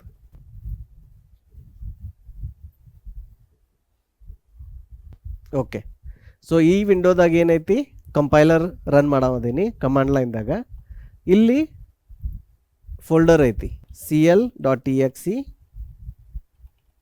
namaste.c. ಇದನ್ನ ಹೊಡೆದ ತಕ್ಷಣ ಈಗ ಏನಾಗಬೇಕು, ನಾನು ನಿಮ್ಗೆ ಹೇಳ್ದಂಗೆ ಇದು ಫೈಲ್ ಹೈ ಲೆವೆಲ್ ಇದ್ದದ್ದು ಕಂಪೈಲರ್ ರನ್ ಆಗಿ ಬೈನರಿ ಫೈಲ್ ಕ್ರಿಯೇಟ್ ಆಗುತ್ತೆ, exe ಕ್ರಿಯೇಟ್ ಆಗುತ್ತೆ. ಆಮೇಲೆ ಕಂಪೈಲೇಷನ್ ಪ್ರಾಸೆಸ್ ರನ್ ಆಗುತ್ತೆ. ಅಬ್ಸರ್ವ್ ಮಾಡಿರಿ, ನಾ ಇಲ್ಲಿ ಎಂಟರ್ ಹೊಡಿತೀನಿ. ಆಮೇಲೆ ಇಲ್ಲಿ ನೋಡ್ರಿ ಇಲ್ಲಿ ಏನು ಚೇಂಜಸ್ ಆಗ್ತಾವೆ ಈ ಫೋಲ್ಡರ್ನಾಗಂತ. ಸೊ ಆಟೋಮೆಟಿಕ್ಲಿ ಫಸ್ಟ್ ಏನಂದ್ರೆ .obj ಫೈಲ್ ಕ್ರಿಯೇಟ್ ಆಗುತ್ತೆ, ಆಬ್ಜೆಕ್ಟ್ ಫೈಲ್ ಕ್ರಿಯೇಟ್ ಆಗುತ್ತೆ. ಆಮೇಲೆ ಅಲ್ಲಿಂದ exe ಫೈಲ್ ಕ್ರಿಯೇಟ್ ಆಗುತ್ತೆ. ಇದು ಒಂದು ಇಂಟರ್ಮೀಡಿಯೇಟ್ ಸ್ಟೆಪ್. .obj ಕ್ರಿಯೇಟ್ ಆಗುತ್ತಲ್ಲ, ಇದು ಒಂದು ಇಂಟರ್ಮೀಡಿಯೇಟ್ರಿ ಸ್ಟೆಪ್. ಸೊ ಈಗ ಇದು exe ಐತಲ್ಲ, ಇದನ್ನ ಇಲ್ಲಿಂದ ರನ್ ಮಾಡಿ ನೋಡೋಣ. ಅದರ ಹೆಸರು, ಈ ಫೈಲ್ ಹೆಸರು namaste.exe ಐತಲ್ಲ, ಇದನ್ನು ಇಲ್ಲಿ ಅದರ ಹೆಸರು ಟೈಪ್ ಮಾಡಿ ನೀವು ಎಂಟರ್ ಮಾಡಿದ್ರಿ ಅಂದ್ರೆ ಆ ಪ್ರೋಗ್ರಾಮ್ ರನ್ ಆಗುತ್ತೆ. ಸೊ ರನ್ ಆಯ್ತಂದ್ರೆ ನಮ್ಗೇನು ಬರುತ್ತೆ, ನಾವು ಅಲ್ಲಿ ಏನು ಪ್ರಿಂಟ್ ಮಾಡಂತ ಹೇಳಿದ್ವಲ್ಲ ಅದು ಬರುತ್ತೆ. ಸೊ ನಮಸ್ತೆ ಫ್ರಾಮ್ ಭಾರತ್ ಅಂತ ಬಂತಿಲ್ಲ. ಈಗ ಇದನ್ನ ಫೈಲ್ ಓಪನ್ ಮಾಡಿ ನೋಡೋಣ ನಾವು ಈ ಫೈಲ್ ಒಳಗೆ ಏನೈತೆ ಅಂತಂದು. ಸೊ ಇದು ನೋಡ್ರಿ, ಇದು ಆಬ್ಜೆಕ್ಟ್ ಫೈಲ್ ಐತಿ. ಇದ್ರೊಳಗೂ ನಮ್ಗೇನು ಗೊತ್ತಾಗ್ತಿಲ್ಲ, ಯಾಕಂದ್ರೆ ಇದು ಬೈನರಿ ಫೈಲ್ ಐತಿ. ಅದನ್ನ ಇದು ಲೋಡ್ ಮಾಡಿದಾಗ ನೋಟ್ಪ್ಯಾಡ್ ಗೊತ್ತಾಗ್ತಿಲ್ಲ ಇದು ಏನೇನೈತೆ ಅಂತ. ಅದಕ್ಕೆ ಅದೇನು ಮಾಡಾಕ್ತೈತಿ, ಸಮ್ ಗಾರ್ಬೇಜ್ ಕ್ಯಾರೆಕ್ಟರ್ಸ್ ತೋರ್ಸಾಕ್ತೈತಿ. ಇದೇ ರೀತಿ exe ಫೈಲ್ ಓಪನ್ ಮಾಡಿ ನೋಡ್ರಿ. ಈಗ ಇದು ಫೈಲು ನಮಗೆ ಗೊತ್ತಾಗ್ತಿಲ್ಲ, ಬಿಕಾಸ್ ಇದು ಬೈನರಿ ಒಳಗೈತಿ. ಇದು ಏನಂದ್ರೆ ಇದು ಕಂಪ್ಯೂಟರ್ಗೆ ಅಥವಾ CPU ಅಷ್ಟೇ ಗೊತ್ತಾಗುತ್ತೆ ಇದು ಏನೈತಿ, ಇದನ್ನ ಹೆಂಗೆ ರನ್ ಮಾಡಬೇಕು ಅಂತಂದು. ನೀವು ಕೇಳ್ಬೋದಲ್ಲ, ಬರೀ ಪ್ರಿಂಟ್ ಮಾಡೋಕೆ ಇಷ್ಟು ಯಾಕೆ ಲೈನ್ ಆಫ್ ಕೋಡ್ ಐತ್ರಿ ಅಂತಂದು. ಅಂದರೆ ಇದ್ರೊಳಗೆ ನೋಡ್ರಿ 211 ಲೈನ್ ಅದಾವ ಟೋಟಲ್. ಸೊ ಯಾಕೈತಂದ್ರೆ ಇದ್ರೊಳಗೆ ಎಲ್ಲ ಇನ್ಫಾರ್ಮೇಷನ್ ಐತೆ. ಅಂದ್ರೆ ಅದು ಯಾವ್ದು OS ದಿಂದ ಲೈಬ್ರರಿ ಯೂಸ್ ಮಾಡಾಕ್ತೇವಿ ಅದ್ರದ್ದು ಕೋಡು, ಆಮೇಲೆ ಇದು ನಿಮ್ಮ ಕೋಡು, ಆಮೇಲೆ ಇದನ್ನು ಹೆಂಗೆ ಅದಕ್ಕೆ ಲೋಡ್ ಮಾಡಬೇಕು, ಆಮೇಲೆ ಇದು ಪ್ರಿಂಟ್ ಅಂತ ನಾವು ಬರೆದಿದ್ವಿಲ್ಲ ಆ ಇನ್ಸ್ಟ್ರಕ್ಷನ್ ಒಂದು ಬೇರೆ ಸೆಗ್ಮೆಂಟ್ನಾಗ ಇರುತ್ತೆ. ಸೊ ಫೈನಲಿ ಇಷ್ಟು ಕೋಡ್ ಪ್ರಾಸೆಸರ್ಗೆ ಲೋಡ್ ಮಾಡಿದಾಗನ ಅದನ್ನು ರನ್ ಮಾಡಿ ಮತ್ತು ಕನ್ಸೋಲ್ ಒಳಗೆ ಆ ಥರ ಪ್ರಿಂಟ್ ಆಗುತ್ತೆ. ನಿಮ್ಮ ಕೆಲಸ ಕಡಿಮೆ ಮಾಡೈತಿ. ನಿಮ್ಮ ಕೆಲಸ ಹೆಂಗೆ ಕಡಿಮೆ ಮಾಡೇವಿ ಅಂದ್ರೆ ಆಪ್ರೇಟಿಂಗ್ ಸಿಸ್ಟಮ್ನಾಗ ಅದರದ್ದೆಲ್ಲ ಜಾಸ್ತಿ ಅದರ ಲೈಬ್ರರಿಯಾಗ ಕೋಡ್ ಐತಿ, ಮುಂದೆ ಸ್ಟ್ಯಾಂಡರ್ಡ್ ಲೈಬ್ರರಿಯಾಗ ಕೋಡ್ ಐತಿ. ಹೀಗಾಗಿ ನಿಮಗೆ ಬರೀ 1-2 ಲೈನ್ ಬರೆಯೋಕೆ ಹತ್ತಾಗ್ತೈತಿ. ಯಾಕಂದ್ರೆ ಈ ಕೋಡ್ ಹಗಲೆಲ್ಲ ನಮಗೆ ಬೇಕಾಗ್ತೈತಿ. ಸ್ಕ್ರೀನ್ ಮ್ಯಾಗ ಪ್ರಿಂಟ್ ಮಾಡೋದು ಸಾಫ್ಟ್ವೇರ್ ಒಳಗೆ ಅತಿ ಸಾಮಾನ್ಯವಾದ ಕೆಲಸ. ಅದಕ್ಕೆ ನಮ್ಮ ಟೈಮ್ ಸೇವ್ ಆಗಾಕ ಅದನ್ನೆಲ್ಲ ಏನು ಮಾಡಿದ್ರು ಅಂದ್ರೆ ಆಪ್ರೇಟಿಂಗ್ ಸಿಸ್ಟಮ್ನಾಗ ಸ್ಟ್ಯಾಂಡರ್ಡ್ ಲೈಬ್ರರಿದಾಗ ಕೋಡ್ ಮೂವ್ ಮಾಡ್ಯಾರ. ಸೊ ನೀವು ಕಂಪೈಲೇಷನ್ನ ಇದ್ರದ್ದು ಲೈವ್ ಡೆಮೋ ನೋಡಿದ್ರಲ್ಲ, ಈಗ ನಿಮ್ಗೆ ಇದ್ರ ಇಂಟರ್ನೆಟ್ ಒಳಗೆ ಹೋಗಿ ಅದರಲ್ಲಿ ಬೈನರಿ ಫೈಲ್ ವೀವರ್ ಅಂತ ಇರ್ತಾವೆ, ಆ ವೆಬ್ಸೈಟ್ ಒಳಗೆ ನೀವು ಇದನ್ನು ಅಪ್ಲೋಡ್ ಮಾಡಿದ್ರಿ ಅಂದ್ರೆ ನಿಮ್ಗೆ ಕಾಣುತ್ತೆ. ಸೊ ನಿಮ್ದೇನು ಇದು ಕೋಡ್ ಐತಲ್ಲ, ನಿಮ್ದೇನು ಪ್ರೋಗ್ರಾಮ್ ಐತಲ್ಲ, ಈ ಪ್ರೋಗ್ರಾಮ್ ಆ ಆ್ಯಕ್ಚುಯಲ್ ಫೈಲ್ ಒಳಗೆ ಏನಂದ್ರೆ ಈ ಥರ ಬೈನರಿ ಇನ್ಸ್ಟ್ರಕ್ಷನ್ಸ್ ಇರ್ತಾವೆ. ಇಲ್ಲೂ ಏನಂತಂದರೆ ಈಗ ಅದನ್ನು ನಾವು ಬೈನರಿದಿಂದ ನಮ್ಗೆ ರೀಡೇಬಲ್ ಫಾರ್ಮ್ ಒಳಗೆ ಹೆಕ್ಸಾಡೆಸಿಮಲ್ ಒಳಗೆ ನೋಡಾಕ್ತೀವಿ, ಬಟ್ ಆ್ಯಕ್ಚುಲಿ ಬೈನರಿ ಒಳಗೆ ನೋಡಿದ್ರಿ ಅಂದ್ರೆ ಅದು 1010 ಅಂತಲೇ ಇರುತ್ತೆ, ಮಷಿನ್ಗೆ ಅರ್ಥ ಆಗುವಂಗೆ. ಸೊ ಇದೆಲ್ಲ ಏನಂತಂದ್ರೆ ಕಂಪೈಲೇಷನ್ ಪ್ರಾಸೆಸ್. ಇದ್ರೊಳಗೆ ನಿಮಗೆ ಇದನ್ನು ಹೆಂಗೆ ಮಾಡಬೇಕು, ಕಂಪೈಲರ್ ಹೆಂಗೆ ಸೆಟಪ್ ಮಾಡಬೇಕು, ಆ ಟೂಲ್ ಹೆಂಗೆ ಸೆಟಪ್ ಮಾಡಬೇಕು, ಐ ಡಿ ಹೆಂಗೆ ಸೆಟಪ್ ಮಾಡಬೇಕು. ಐ ಡಿ ಅಂದ್ರೆ ಸ್ಪೆಷಲೈಸ್ ಸಾಫ್ಟ್ವೇರ್, ಅದ್ರ ಬಗ್ಗೆನೂ ಹೇಳ್ತೇನೆ. ಇದ್ರ ಬಗ್ಗೆ ಸಪ್ರೇಟಾಗಿ ಇಂಡಿವಿಜುವಲ್ ವಿಡಿಯೋಸ್ ಮಾಡ್ತೇನೆ. ಈಗ ನೀವು ಬರೀ ಏನಂದ್ರೆ ಲ್ಯಾಂಗ್ವೇಜಸ್ ಅಂದ್ರೆ ಏನು, ಕಂಪೈಲೇಷನ್ ಅಂದ್ರೆ ಏನು, ಇಂಟರ್ಪ್ರಿಟರ್ ಅಂದ್ರೆ ಏನು, ಈ ಕಾನ್ಸೆಪ್ಟ್ಸ್ ಅಷ್ಟು ಅರ್ಥ ಮಾಡ್ಕೋರಿ ಇದ್ರೊಳಗೆ. ಈಗ ನಾವು ನೆಕ್ಸ್ಟ್ ಏನಂತಂದ್ರೆ ಇನ್ನೊಂದು ಲ್ಯಾಂಗ್ವೇಜ್ ಬಗ್ಗೆ ಡೀಟೇಲಾಗಿ ತಿಳ್ಕೊಂಡು, ಸೆಕೆಂಡ್ ಲ್ಯಾಂಗ್ವೇಜ್ ಅದ್ರ ಬಗ್ಗೆ ನಾವು ಡೀಟೇಲಾಗಿ ತಿಳ್ಕೊಂಡು ಬರ್ರಿ. ಯಾವುದಂದ್ರೆ ಪೈಥಾನ್ದೊಳಗೆ ನೋಡ್ರಿ ಕೋಡ್ ಈ ಥರ ಕಾಣುತ್ತೆ.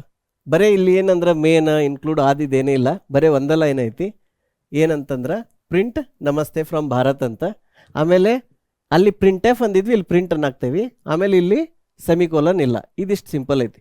ಇದ್ರ ಬಗ್ಗೆ ಇದು ಇಂಟರ್ನಲ್ಲಿ ಹೆಂಗೆ ವರ್ಕ್ ಆಗುತ್ತಾ ಇದನ್ನೆಲ್ಲ ಡೀಟೇಲಾಗಿ ನೋಡೋಣ. ನಿಮಗೆ ಗೊತ್ತಿದ್ದಂಗೆ ಸಿ ಪ್ರೋಗ್ರಾಮಿಂಗ್ ಇದು ಪ್ರಾಬ್ಲಮ್ ಏನಂದ್ರೆ ಪ್ರೋಗ್ರಾಮ್ ಬರೆದಿದ್ದಕ್ಕೆ ಬೇರೆ ಬೇರೆ ಓ ಎಸ್ ಟೈಪಿಗೆ, ಬೇರೆ ಬೇರೆ ಕಂಪೈಲರ್ಗೆ, ಮುಂದೆ ಸಿ ಪಿ ಯು ಬಿಟ್ಟಿಗೆ ಬೇರೆ ಬೇರೆ ಕಂಪೈಲರ್ ಮಾಡಬೇಕು, ಅದನ್ನು ಬೇರೆ ಬೇರೆ ಪ್ಯಾಕೇಜ್ ಮಾಡಿ ಕಳಿಸ್ಬೇಕಾಗ್ತೈತಿ. ಇದು ಹೆಡ್ಡೇಕ್ ಇತ್ತಲ್ಲ, ಈ ಹೆಡ್ಡೇಕನ್ನು ಸಾಲ್ವ್ ಮಾಡಿದ್ದು ಪೈಥಾನ್ದೊಳಗೆ. ಅದನ್ನು ಹೆಂಗೆ ಮಾಡ್ಯಾರ ಅನ್ನೋದು ಭಾಳ ಇಂಟ್ರೆಸ್ಟಿಂಗ್ ಐತಿ, ಹೇಳ್ತೀನಿ. ಸೊ ನಿಮ್ಮದು ಪ್ರೋಗ್ರಾಮ್ ಇದು. ಈ ಪ್ರೋಗ್ರಾಮನ್ನು ಕಂಪೈಲ್ ಮಾಡಿ ಮಷಿನ್ಗೆ ಕಳಿಸೋ ಬದಲಿ ಏನು ಮಾಡಿದ್ರಂದ್ರೆ ಇದು ನಿಮ್ಮದು ಸೋರ್ಸ್ ಅನ್ಕೋರಿ. ಸೋರ್ಸ್ ಅಂದರೆ ಇದು ಎಲ್ಲೈತಿ, ನೀವು ಯಾರು ಅದನ್ನು ಪ್ರೋಗ್ರಾಮ್ ಸಾಫ್ಟ್ವೇರ್ ಇಂಜಿನಿಯರ್ ಡೆವಲಪ್ ಮಾಡತ್ತೀರ, ಇದು ಸೋರ್ಸ್ ಆಯಿತಾ. ಇದು ನೀವು ಎಲ್ಲಿ ಕಳ್ಸಾಕ್ತೀರಿ, ಡೆಸ್ಟಿನೇಷನ್ ಅಂದ್ರೆ ಅದು ಎಲ್ಲಿ ರನ್ ಆಗಬೇಕಲ್ಲ ಅದು ಡೆಸ್ಟಿನೇಷನ್. ಸೊ ಪೈಥಾನ್ದೊಳಗೆ ಏನು ಮಾಡಿದ್ರಂದ್ರೆ ಅದೇನು ಸೋರ್ಸ್ ಹೆಂಗೈತಲ್ಲ ಅದನ್ನು ಸೇಮ್ ಅನ್ನೋ ಡೆಸ್ಟಿನೇಷನ್ ಕಳಿಸ್ಬಿಟ್ರಿ ಇಲ್ಲಿಗೆ. ಅದರೊಳಗೆ ಏನೂ ಚೇಂಜಸ್ ಮಾಡಿಲ್ಲ, ಅದು ಹೆಂಗೈತೆ ಹಂಗೆ ಕಳಿಸಿದ್ರು. ಇಲ್ಲಿ ಡೆಸ್ಟಿನೇಷನ್ ಏನೇನು ಇರ್ಬೋದು, ಇಲ್ಲಿ ಡೆಸ್ಟಿನೇಷನ್ ಮತ್ತು ನಾವು ಇದೇ ಹೇಳ್ದಂಗೆ ವಿಂಡೋಸ್ ಇರ್ಬೋದು, ಅಥವಾ ಲೈನೆಕ್ಸ್ ಇರ್ಬೋದು, ಅಥವಾ ಮ್ಯಾಕ್ ಇರ್ಬೋದು, ಅಥವಾ ಆ್ಯಂಡ್ರಾಯ್ಡ್. ಇಷ್ಟ ಅಲ್ಲ, ಇನ್ನೂ ಭಾಳ ಆಪ್ಷನ್ಸ್ ಅದಾವೆ. ನಾ ಈಗ ನಿಮ್ಗೆ ಎಕ್ಸ್ಪ್ಲೇನ್ ಮಾಡೋಕೆ ಇದು 4 ಉದಾಹರಣೆ ತೊಗೊಂಡೇನಿ. ಇವು ಬೇರೆ ಬೇರೆ ಆಪ್ರೇಟಿಂಗ್ ಸಿಸ್ಟಮ್ ಆಯಿತು. ಮುಂದೆ ಇದ್ರೊಳಗೆ x86 ಇಲ್ಲ ಅಂದ್ರೆ ಆರ್ಮ್, ಇವೆರಡು ಪ್ರಾಸೆಸರ್ ಇರ್ಬೋದು. ಆಮೇಲೆ 32 ಬಿಟ್ 16 ಇರ್ಬೋದು, 32 ಬಿಟ್ ಇರ್ಬೋದು, ಇಲ್ಲ 64 ಬಿಟ್. ಇದು ಏನು ಸೈಜ್ ಆಫ್ ದ ಪ್ರಾಸೆಸರ್ ಇದು ಇರ್ಬೋದು. ಸೊ ಇವ್ರು ಏನು ಮಾಡಿದ್ರಂದ್ರೆ ಪೈಥಾನ್ದೊಳಗೆ ಈ ಸ್ಪೆಸಿಫಿಕ್ ಮಷೀನ್ದೊಳಗೆ ಅಲ್ಲಿ ಒಂದು ಇಂಟರ್ಪ್ರಿಟರ್ ಸಾಫ್ಟ್ವೇರ್ ಇನ್ಸ್ಟಾಲ್ ಮಾಡಿದ್ರು. ಕಂಪೈಲರ್ ನಿಮಗೆ ಗೊತ್ತಾಯ್ತು ಏನಂದ್ರೆ ಹೈ ಲೆವೆಲಿಂದ ಮಷಿನ್ ಲೆವೆಲ್ ಮಾಡುತ್ತಲ್ಲ, ಇದಕ್ಕೆ ಏನು ಮಾಡಿದ್ರಂದ್ರೆ ಇಂಟರ್ಪ್ರಿಟರ್ ಅಂತ ಒಂದು ಸಾಫ್ಟ್ವೇರ್ ಮಾಡಿದ್ರು, ಇಂಟರ್ಪ್ರಿಟರ್ ಅಂತ. ಆದರೆ ಈ ಇಂಟರ್ಪ್ರಿಟರ್ ಏನು ಮಾಡಿದ್ರು ಅಂದ್ರೆ ಇವೆಲ್ಲ ಲ್ಯಾಂಗ್ವೇಜಿಗೆ ರೆಡಿ ಮಾಡಿದ್ರು. ಅಂದರೆ ಹೆಂಗೆ ನಾವು ಕಂಪೈಲರ್ ಎಲ್ಲ ಲ್ಯಾಂಗ್ವೇಜ್ಗೆ ಎಲ್ಲ ಕಾಂಬಿನೇಷನ್ ಮಾಡಿದ್ರಲ್ಲ ಹಂಗೆ ಈ ಥರ ಇಂಟರ್ಪ್ರಿಟರ್ ಮಾಡಿದ್ರು. ಈ ಇಂಟರ್ಪ್ರಿಟರ್ ವಿಂಡೋಸ್ಗೆ, ಫಾರ್ ಎಕ್ಸಾಂಪಲ್ ವಿಂಡೋಸ್ಗೆ x86ಗೆ 64 ಬಿಟ್ ಈ ಇಂಟರ್ಪ್ರಿಟರ್ ಒಂದು ಪ್ಯಾಕೇಜ್, ವಿಂಡೋಸ್ಗೆ x86ಗೆ 32 ಬಿಟ್ಟದು ಒಂದು ಬೇರೆ ಇಂಟರ್ಪ್ರಿಟರ್, ವಿಂಡೋಸ್ದು ಆರ್ಮ್ ಸಿ ಪಿ ಯುಗೆ 32 ಬಿಟ್ಟಿಗೆ ಒಂದು ಬೇರೆ ಇಂಟರ್ಪ್ರಿಟರ್, ಹಂಗೆ ಲೆನೆಕ್ಸ್ ಇದ್ದು x86ಗೆ ಬೇರೆ ಇಂಟರ್ಪ್ರಿಟರ್. ಈ ಥರ ಟೋಟಲ್ ಎಷ್ಟು ಕಾಂಬಿನೇಷನ್ ಸಾಧ್ಯ ಐತಲ್ಲ ಅಷ್ಟೆಲ್ಲ ಕಾಂಬಿನೇಷನ್ ಒಂದು ಬೇರೆ ಸ್ಪೆಷಲೈಸ್ಡ್ ಇಂಟರ್ಪ್ರಿಟರ್ ಮಾಡಿದ್ರು. ಈಗ ನನ್ನ ಲ್ಯಾಪ್ಟಾಪ್ ಒಳಗೆ ಏನು ರನ್ ಆಗ್ತೈತೆ ಅಂದ್ರೆ ವಿಂಡೋಸ್ ರನ್ ಆಗ್ತೈತಿ, x86 ಪ್ರಾಸೆಸರ್ ರನ್ ಆಗ್ತೈತಿ, 64 ಬಿಟ್ ಐತಿ.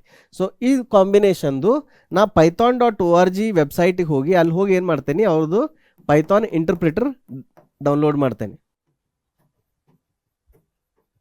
ಅದನ್ನು ಮಾಡಿ ನಾ ಯಾವಾಗ ರನ್ ಮಾಡ್ತೀನಲ್ಲ, ರನ್ ಮಾಡ್ಬೇಕಾದ್ರೆ ನಾ ಏನು ಮಾಡ್ತೇನೆ ಅಂದ್ರೆ ಕಂಪೈಲರ್ ರನ್ ಮಾಡಲ್ಲ, ಪೈಥಾನ್ದು ಇಂಟರ್ಪ್ರಿಟರ್ ಸಿಗುತ್ತಲ್ಲ ಆ ಪೈಥಾನ್ ಇಂಟರ್ಪ್ರಿಟರ್ ರನ್ ಮಾಡ್ತೇನೆ. ಇದಕ್ಕೆ ಇನ್ಪುಟ್ ಏನು ಹೋಗುತ್ತೆ, ಇನ್ಪುಟ್ ನಾ ಏನು ಈ ಕೋಡ್ ಬರ್ದಿನಲ್ಲ ಆ ಪ್ರೋಗ್ರಾಮ್ ಇನ್ಪುಟ್ ಬರುತ್ತೆ. ಇದಕ್ಕೆ ಈ ಪ್ರೋಗ್ರಾಮ್ ಇನ್ಪುಟ್ ಬರುತ್ತೆ. ಈ ಇಂಟರ್ಪ್ರಿಟರ್ ಏನು ಮಾಡುತ್ತಂದ್ರೆ ಅದನ್ನು ಆ ಮಷಿನ್ದೊಳಗೆ ಅದಕ್ಕೆ ಗೊತ್ತಿರ್ತೈತಿ ಯಾವ ಆಪ್ರೇಟಿಂಗ್ ಸಿಸ್ಟಮ್ ಐತಿ, ಯಾವ ಸಿ ಪಿ ಯು ಐತಿ, ಎಷ್ಟು ಬಿಟ್ ಐತಿ ಅಂತಂದು. ಆ ಮಷಿನ್ದೊಳಗೆ ನಾ ರನ್ ಮಾಡಂದಾಗ ಆ ಲಾಸ್ಟ್ ಮೂಮೆಂಟ್ನ್ಯಾಗ ರನ್ ಮಾಡಕ್ಕೆ ಹೇಳಿದಾಗ ಆ ಮೂಮೆಂಟ್ನ್ಯಾಗ ಅದನ್ನು ಹೈ ಲೆವೆಲ್ ಲ್ಯಾಂಗ್ವೇಜ್ದಿಂದ ಬೈನರಿ ಲ್ಯಾಂಗ್ವೇಜ್ ಕನ್ವರ್ಟ್ ಮಾಡ್ತೈತಿ. ಅದನ್ನು ಕನ್ವರ್ಟ್ ಮಾಡಿ ಎಕ್ಸಿಕ್ಯೂಟ್ ಮಾಡ್ತೈತಿ.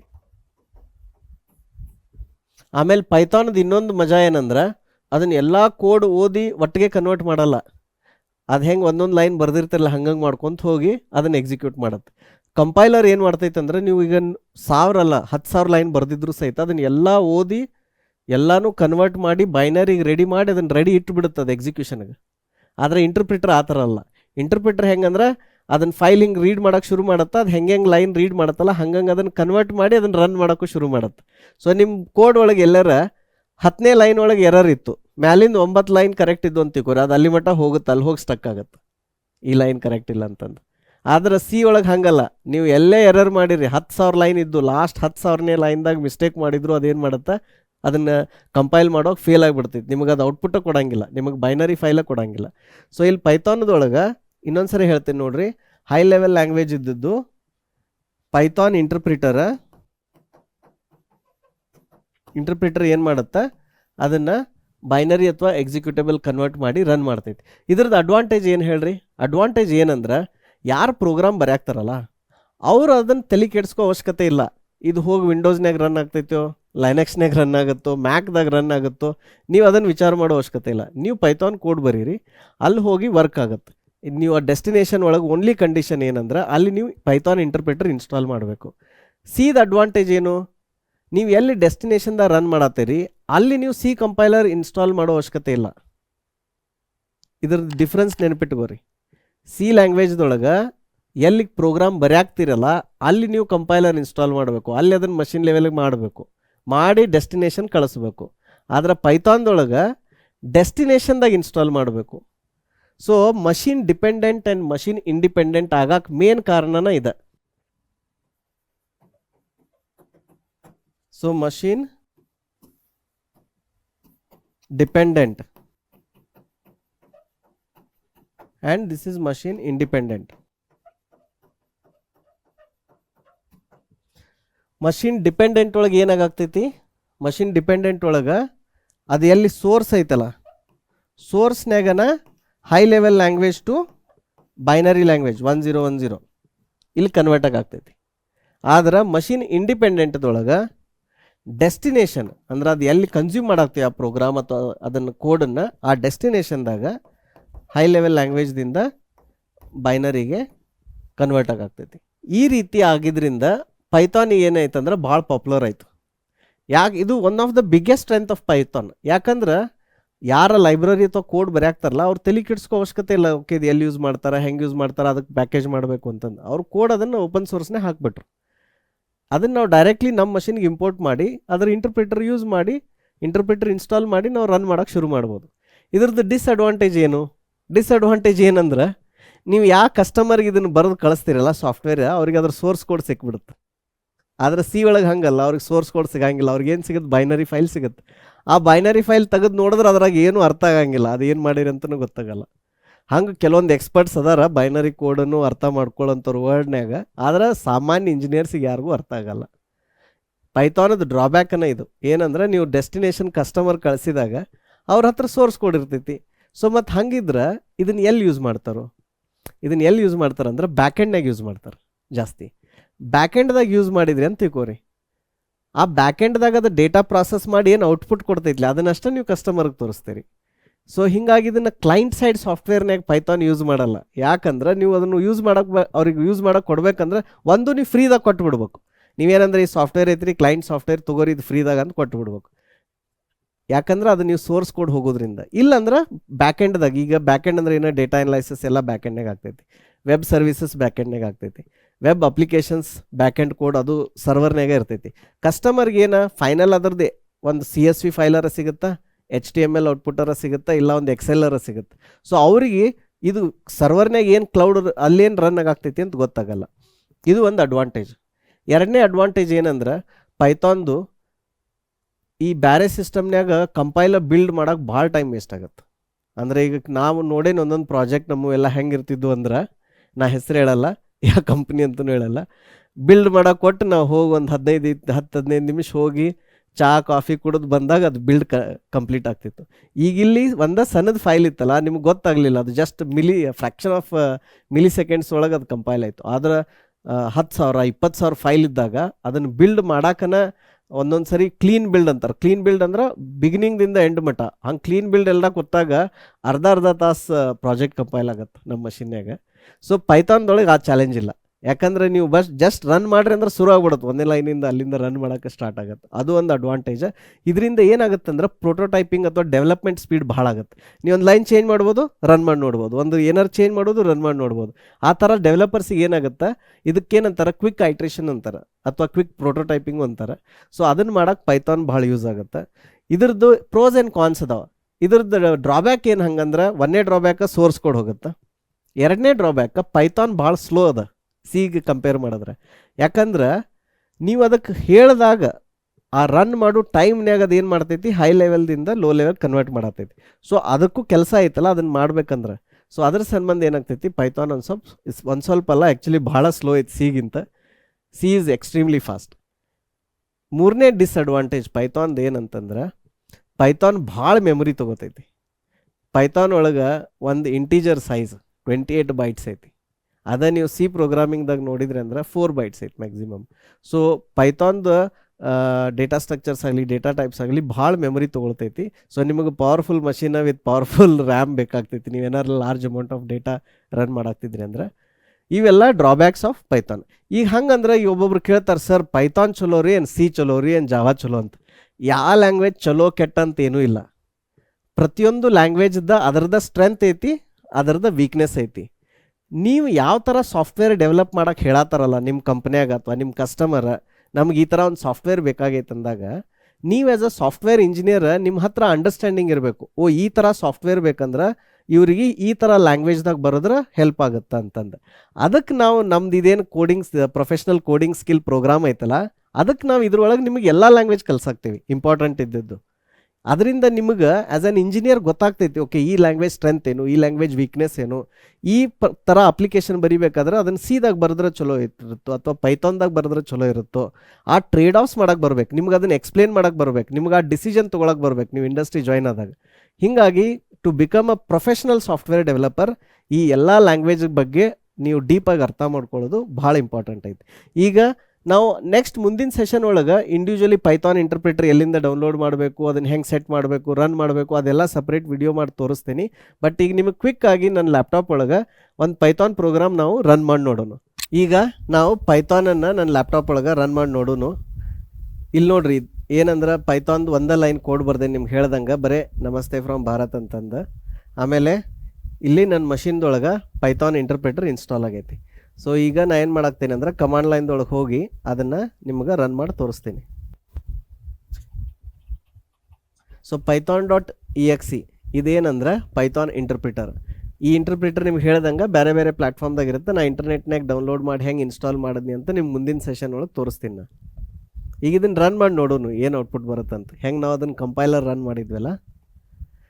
ಸೊ ಇಲ್ಲಿ ಹೇಳಾಗ್ತೈತೆ ನೋಡ್ರಿ, ಇದು ಪೈಥಾನ 3.12, ಆಮೇಲೆ ಡೇಟ್ ಆ್ಯಂಡ್ ಟೈಮ್, ಆಮೇಲೆ ಲೈಸೆನ್ಸ್ ಇನ್ಫಾರ್ಮೇಷನ್. ಆಮೇಲೆ ಇಲ್ಲಿ ನೋಡ್ರಿ, ಇದು ಏನಂದ್ರೆ 64 ಬಿಟ್ ಆರ್ಕಿಟೆಕ್ಚರ್ x82 ಇದೆ. 64 ಬಿಟ್ ಸಾರಿ, ಇದು ಇಂಟರ್ಪ್ರಿಟರ್ 64 ಬಿಟ್ ಐತಿ ಆ್ಯಂಡ್ AMD 64 ಪ್ರಾಸೆಸರ್ ಐತಿ ಆ್ಯಂಡ್ ಆನ್ ವಿಂಡೋಸ್ ಮಷಿನ್. ಇದು ಯಾಕೆ ಇಷ್ಟು ಡೀಟೇಲ್ಸ್ ಹೇಳಾಗ್ತೈತೆ ಅಂದ್ರೆ ನಿಮ್ಗೆ ಹೇಳ್ದಂಗೆ ಅವೆಲ್ಲ ಕಾಂಬಿನೇಷನ್ ಮ್ಯಾಚ್ ಆಗಬೇಕು. ಆಪ್ರೇಟಿಂಗ್ ಸಿಸ್ಟಮ್ ಕರೆಕ್ಟ್ ಇರಬೇಕು, ಬಿಟ್ ಕರೆಕ್ಟ್ ಇರಬೇಕು, ಆಮೇಲೆ ಯಾವ ಪ್ರಾಸೆಸರ್ ಐತಿ. ನೀವೇನಾರ ಬೇರೆ ತಪ್ಪು ಇದ್ದದ್ದು ಇನ್ಸ್ಟಾಲ್ ಮಾಡಿದ್ರಿ ಅಂದ್ರೆ ಅದು ವರ್ಕ್ ಆಗಲ್ಲ. ಈಗಿದು ಇಂಟರ್ಪ್ರಿಟರ್ ಈ ಮೋಡ್ದೊಳಗೆ ಓಪನ್ ಆಗೈತಿ, ಇದಕ್ಕೆ ಇಂಟ್ರಾಕ್ಟಿವ್ ಮೋಡ್ ಅಂತಾರೆ. ಇದ್ರ ಬಗ್ಗೆ ನಾನು ನಿಮ್ಗೆ ಬೇರೆ ಸೆಷನ್ದಾಗ ಹೇಳ್ತೀನಿ. ಈಗ ಸದ್ಯ ನಾನು ಇದನ್ನು ಎಕ್ಸಿಟ್ ಮಾಡಿ ರನ್ ಮಾಡಿ ನೋಡೋಣ ಕೋಡನ್ನು. ಫಸ್ಟ್ python.exe ಇದು ಇದೇನು ಫೋಲ್ಡರ್ ಐತಲ್ಲ ಬಿಗಿನರ್ಸ್ ಅರೇಸ್ ಅಂತ, ಇಲ್ಲೊಂದು ನಾನು ಪ್ರೋಗ್ರಾಮ್ ಬರ್ದೇನೆ namaste.py, ನಿಮಗೆ ತೋರಿಸಿದ್ನಲ್ಲ ಅದ ಪ್ರೋಗ್ರಾಮ್ ಇದು. ಇದನ್ನು ಓಪನ್ ಮಾಡಿದ್ನಿ ಅಂದ್ರೆ ಇಲ್ಲಿ ಓಪನ್ ಆಗ್ತೈತೆ ID ಒಳಗೆ. ಸೊ ಸೇಮ್ ಪ್ರೋಗ್ರಾಮ್ ನಾ ಇಲ್ಲಿ ಪಾಸ್ ಮಾಡ್ತೇನೆ ಇದಕ್ಕೆ namaste.py. ನಾನು ನಿಮಗೆ ಸಿ ತೋರಿಸಿದಾಗ ಏನಾಗಿತ್ತು, ಆಟೋಮೆಟಿಕ್ಲಿ ಹೈ ಲೆವೆಲ್ ಲ್ಯಾಂಗ್ವೇಜಿಂದ ಲೋ ಲೆವೆಲ್ ಲ್ಯಾಂಗ್ವೇಜ್ ಕನ್ವರ್ಟ್ ಆಗಿ EXE ರೆಡಿ ಆಗಿತ್ತಲ್ಲ. ನೀವು ಇಲ್ಲಿ ಅಬ್ಸರ್ವ್ ಮಾಡಿರಿ ಏನು ರೆಡಿ ಆಗುತ್ತೆ ಅಂತ, ಯಾವ ಥರ ಫೈಲ್ ರೆಡಿ ಆಗುತ್ತೆ ಅಂತ ಅಬ್ಸರ್ವ್ ಮಾಡಿರಿ. ನಾ ಎಂಟರ್ ಪ್ರೆಸ್ ಮಾಡತ್ತೀನಿ. ನಾ ಈಗ ಪೈಥಾನ್ ಇಂಟರ್ಪ್ರಿಟರ್, ಅದಕ್ಕೆ ನಾ ಆಲ್ರೆಡಿ ಅಲ್ಲಿ ಫೈಲ್ನಾಗ ಅದೇನಿ, ಅರೇಜ್ ಫೋಲ್ಡರ್ನಾಗ ಅದೇನಿ. ಈಗ ಅದರದ್ದು ಫೈಲ್ ನೇಮ್ ಕೊಟ್ಟೇನಿ, ಕೊಟ್ಟು ರನ್ ಮಾಡಾಕ್ತೇನೆ.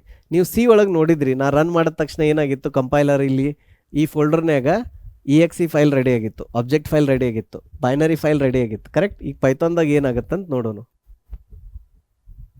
ಇಲ್ಲಿ ಏನೂ ರೆಡಿ ಆಗಲಿಲ್ಲ. There was nothing, no binary file, no object file, nothing. ಆದ್ರೆ ಔಟ್ಪುಟ್ ಬಂತು, ನಮಸ್ತೆ ಫ್ರಮ್ ಭಾರತ್ ಅಂತ. ಈಗ ಏನಾಗ್ತಿತ್ತಂದ್ರೆ ಇಂಟರ್ಪ್ರಿಟರ್ ಏನು ಮಾಡುತ್ತಂದ್ರೆ ಆ ಫೈಲ್ ಓಪನ್ ಮಾಡಿ ಇನ್ ಮೆಮೊರಿ ರ್ಯಾಮ್ ಒಳಗನ ಏನು ಮಾಡ್ತು, ಅದನ್ನು ಹೈ ಲೆವೆಲ್ ಲ್ಯಾಂಗ್ವೇಜ್ದಿಂದ ಬೈನರಿ ಕನ್ವರ್ಟ್ ಮಾಡ್ತು. ಆ ಬಂದಂಥ ಬೈನರಿ ಔಟ್ಪುಟ್ಟನ್ನು ರನ್ ಮಾಡ್ತು. ರನ್ ಮಾಡಿ ಅದರದ್ದು ಏನು ಔಟ್ಪುಟ್ ಇತ್ತಲ್ಲ ಅದನ್ನು ಪ್ರಿಂಟ್ ಮಾಡ್ತು. So this is the main difference between a interpreted language and a compiled language. ಈ ಥರ ಮಾಡೋದ್ರಿಂದ ಇದೇನಾಗ್ಬಿಡುತ್ತಂದ್ರೆ ಪ್ಲ್ಯಾಟ್ಫಾರ್ಮ್ ಇಂಡಿಪೆಂಡೆಂಟ್ ಆಗಿಬಿಡ್ತು. ಇದಕ್ಕೆ ನಾವು ಕನ್ನಡದಾಗ ಅಂತೀವಲ್ಲ, ಸರ್ವ ಅಂತರ್ಯಾಮಿ ಅಂತೀವಲ್ಲ, ಅಂದರೆ ಇದು ಎಲ್ಲಿ ಹೋಗಬೇಕಾದ್ರೂ ಸಹಿತ ರನ್ ಆಗ್ಬೋದು. Versus C is like very tight to the platform dependent ಅಂದಂಗೆ ಈ ಥರ.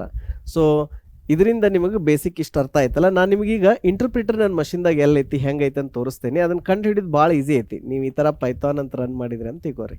ಈಗ ಪ್ರಾಸೆಸ್ ರನ್ ಆಗ್ತೈತಿ ನನ್ನ ಮಷಿನ್ಯಾಗ. ನಾನು ನಿಮಗೆ ಲಾಸ್ಟ್ ಸೆಷನ್ದಾಗ ತೋರಿಸಿದ್ನಲ್ಲ ಟಾಸ್ಕ್ ಮ್ಯಾನೇಜರ್. ಸೊ ಇಲ್ಲಿ ರೈಟ್ ಕ್ಲಿಕ್ ಮಾಡಿ ಮೌಸ್ ಇದನ್ನು ರೈಟ್ ಕ್ಲಿಕ್ ಮಾಡಿದಾಗ ಟಾಸ್ಕ್ ಮ್ಯಾನೇಜರ್ ಓಪನ್ ಆಗುತ್ತೆ. ಇಲ್ಲಿ ಹೋಗಿ ನೀವು ಲಾಸ್ಟ್ ಇದು ಡೀಟೇಲ್ಸ್ ಒಳಗೆ ಹೋಗಿ ಏನು ಮಾಡಿರಿ, ಇದು ಪ್ರಾಸೆಸ್ ನೇಮ್ ಸಾರ್ಟ್ ಮಾಡಿರಿ. ಇಲ್ಲಿ ಹೋಗಿ ಪಿ ಅಂತ ಕೀ ಟಚ್ ಮಾಡಿದ್ರಿ ಅಂದ್ರೆ ನಿಮ್ಗೆ ಪಿ ದಿದ್ದದ್ದು ಎಲ್ಲ ಪ್ರಾಸೆಸ್ಗಳು ಬರ್ತಾವೆ. ಇಲ್ಲಿ ನೋಡಿರಿ, ಪೈಥಾನ್ ರನ್ ಆಗ್ತೈತಿ, ಪೈಥಾನ್ ಇಂಟರ್ಪ್ರಿಟರ್ ರನ್ ಆಗ್ತೈತಿ, process ID 21724 it is running. ಇಲ್ಲಿ ರೈಟ್ ಕ್ಲಿಕ್ ಮಾಡಿ ಓಪನ್ ಫೈಲ್ ಲೊಕೇಶನ್ ಅಂದರೆ ಈ ಫೈಲ್ ಎಲ್ಲೈತಿ ಅಂತ ಗೊತ್ತಾಗತ್ತೆ.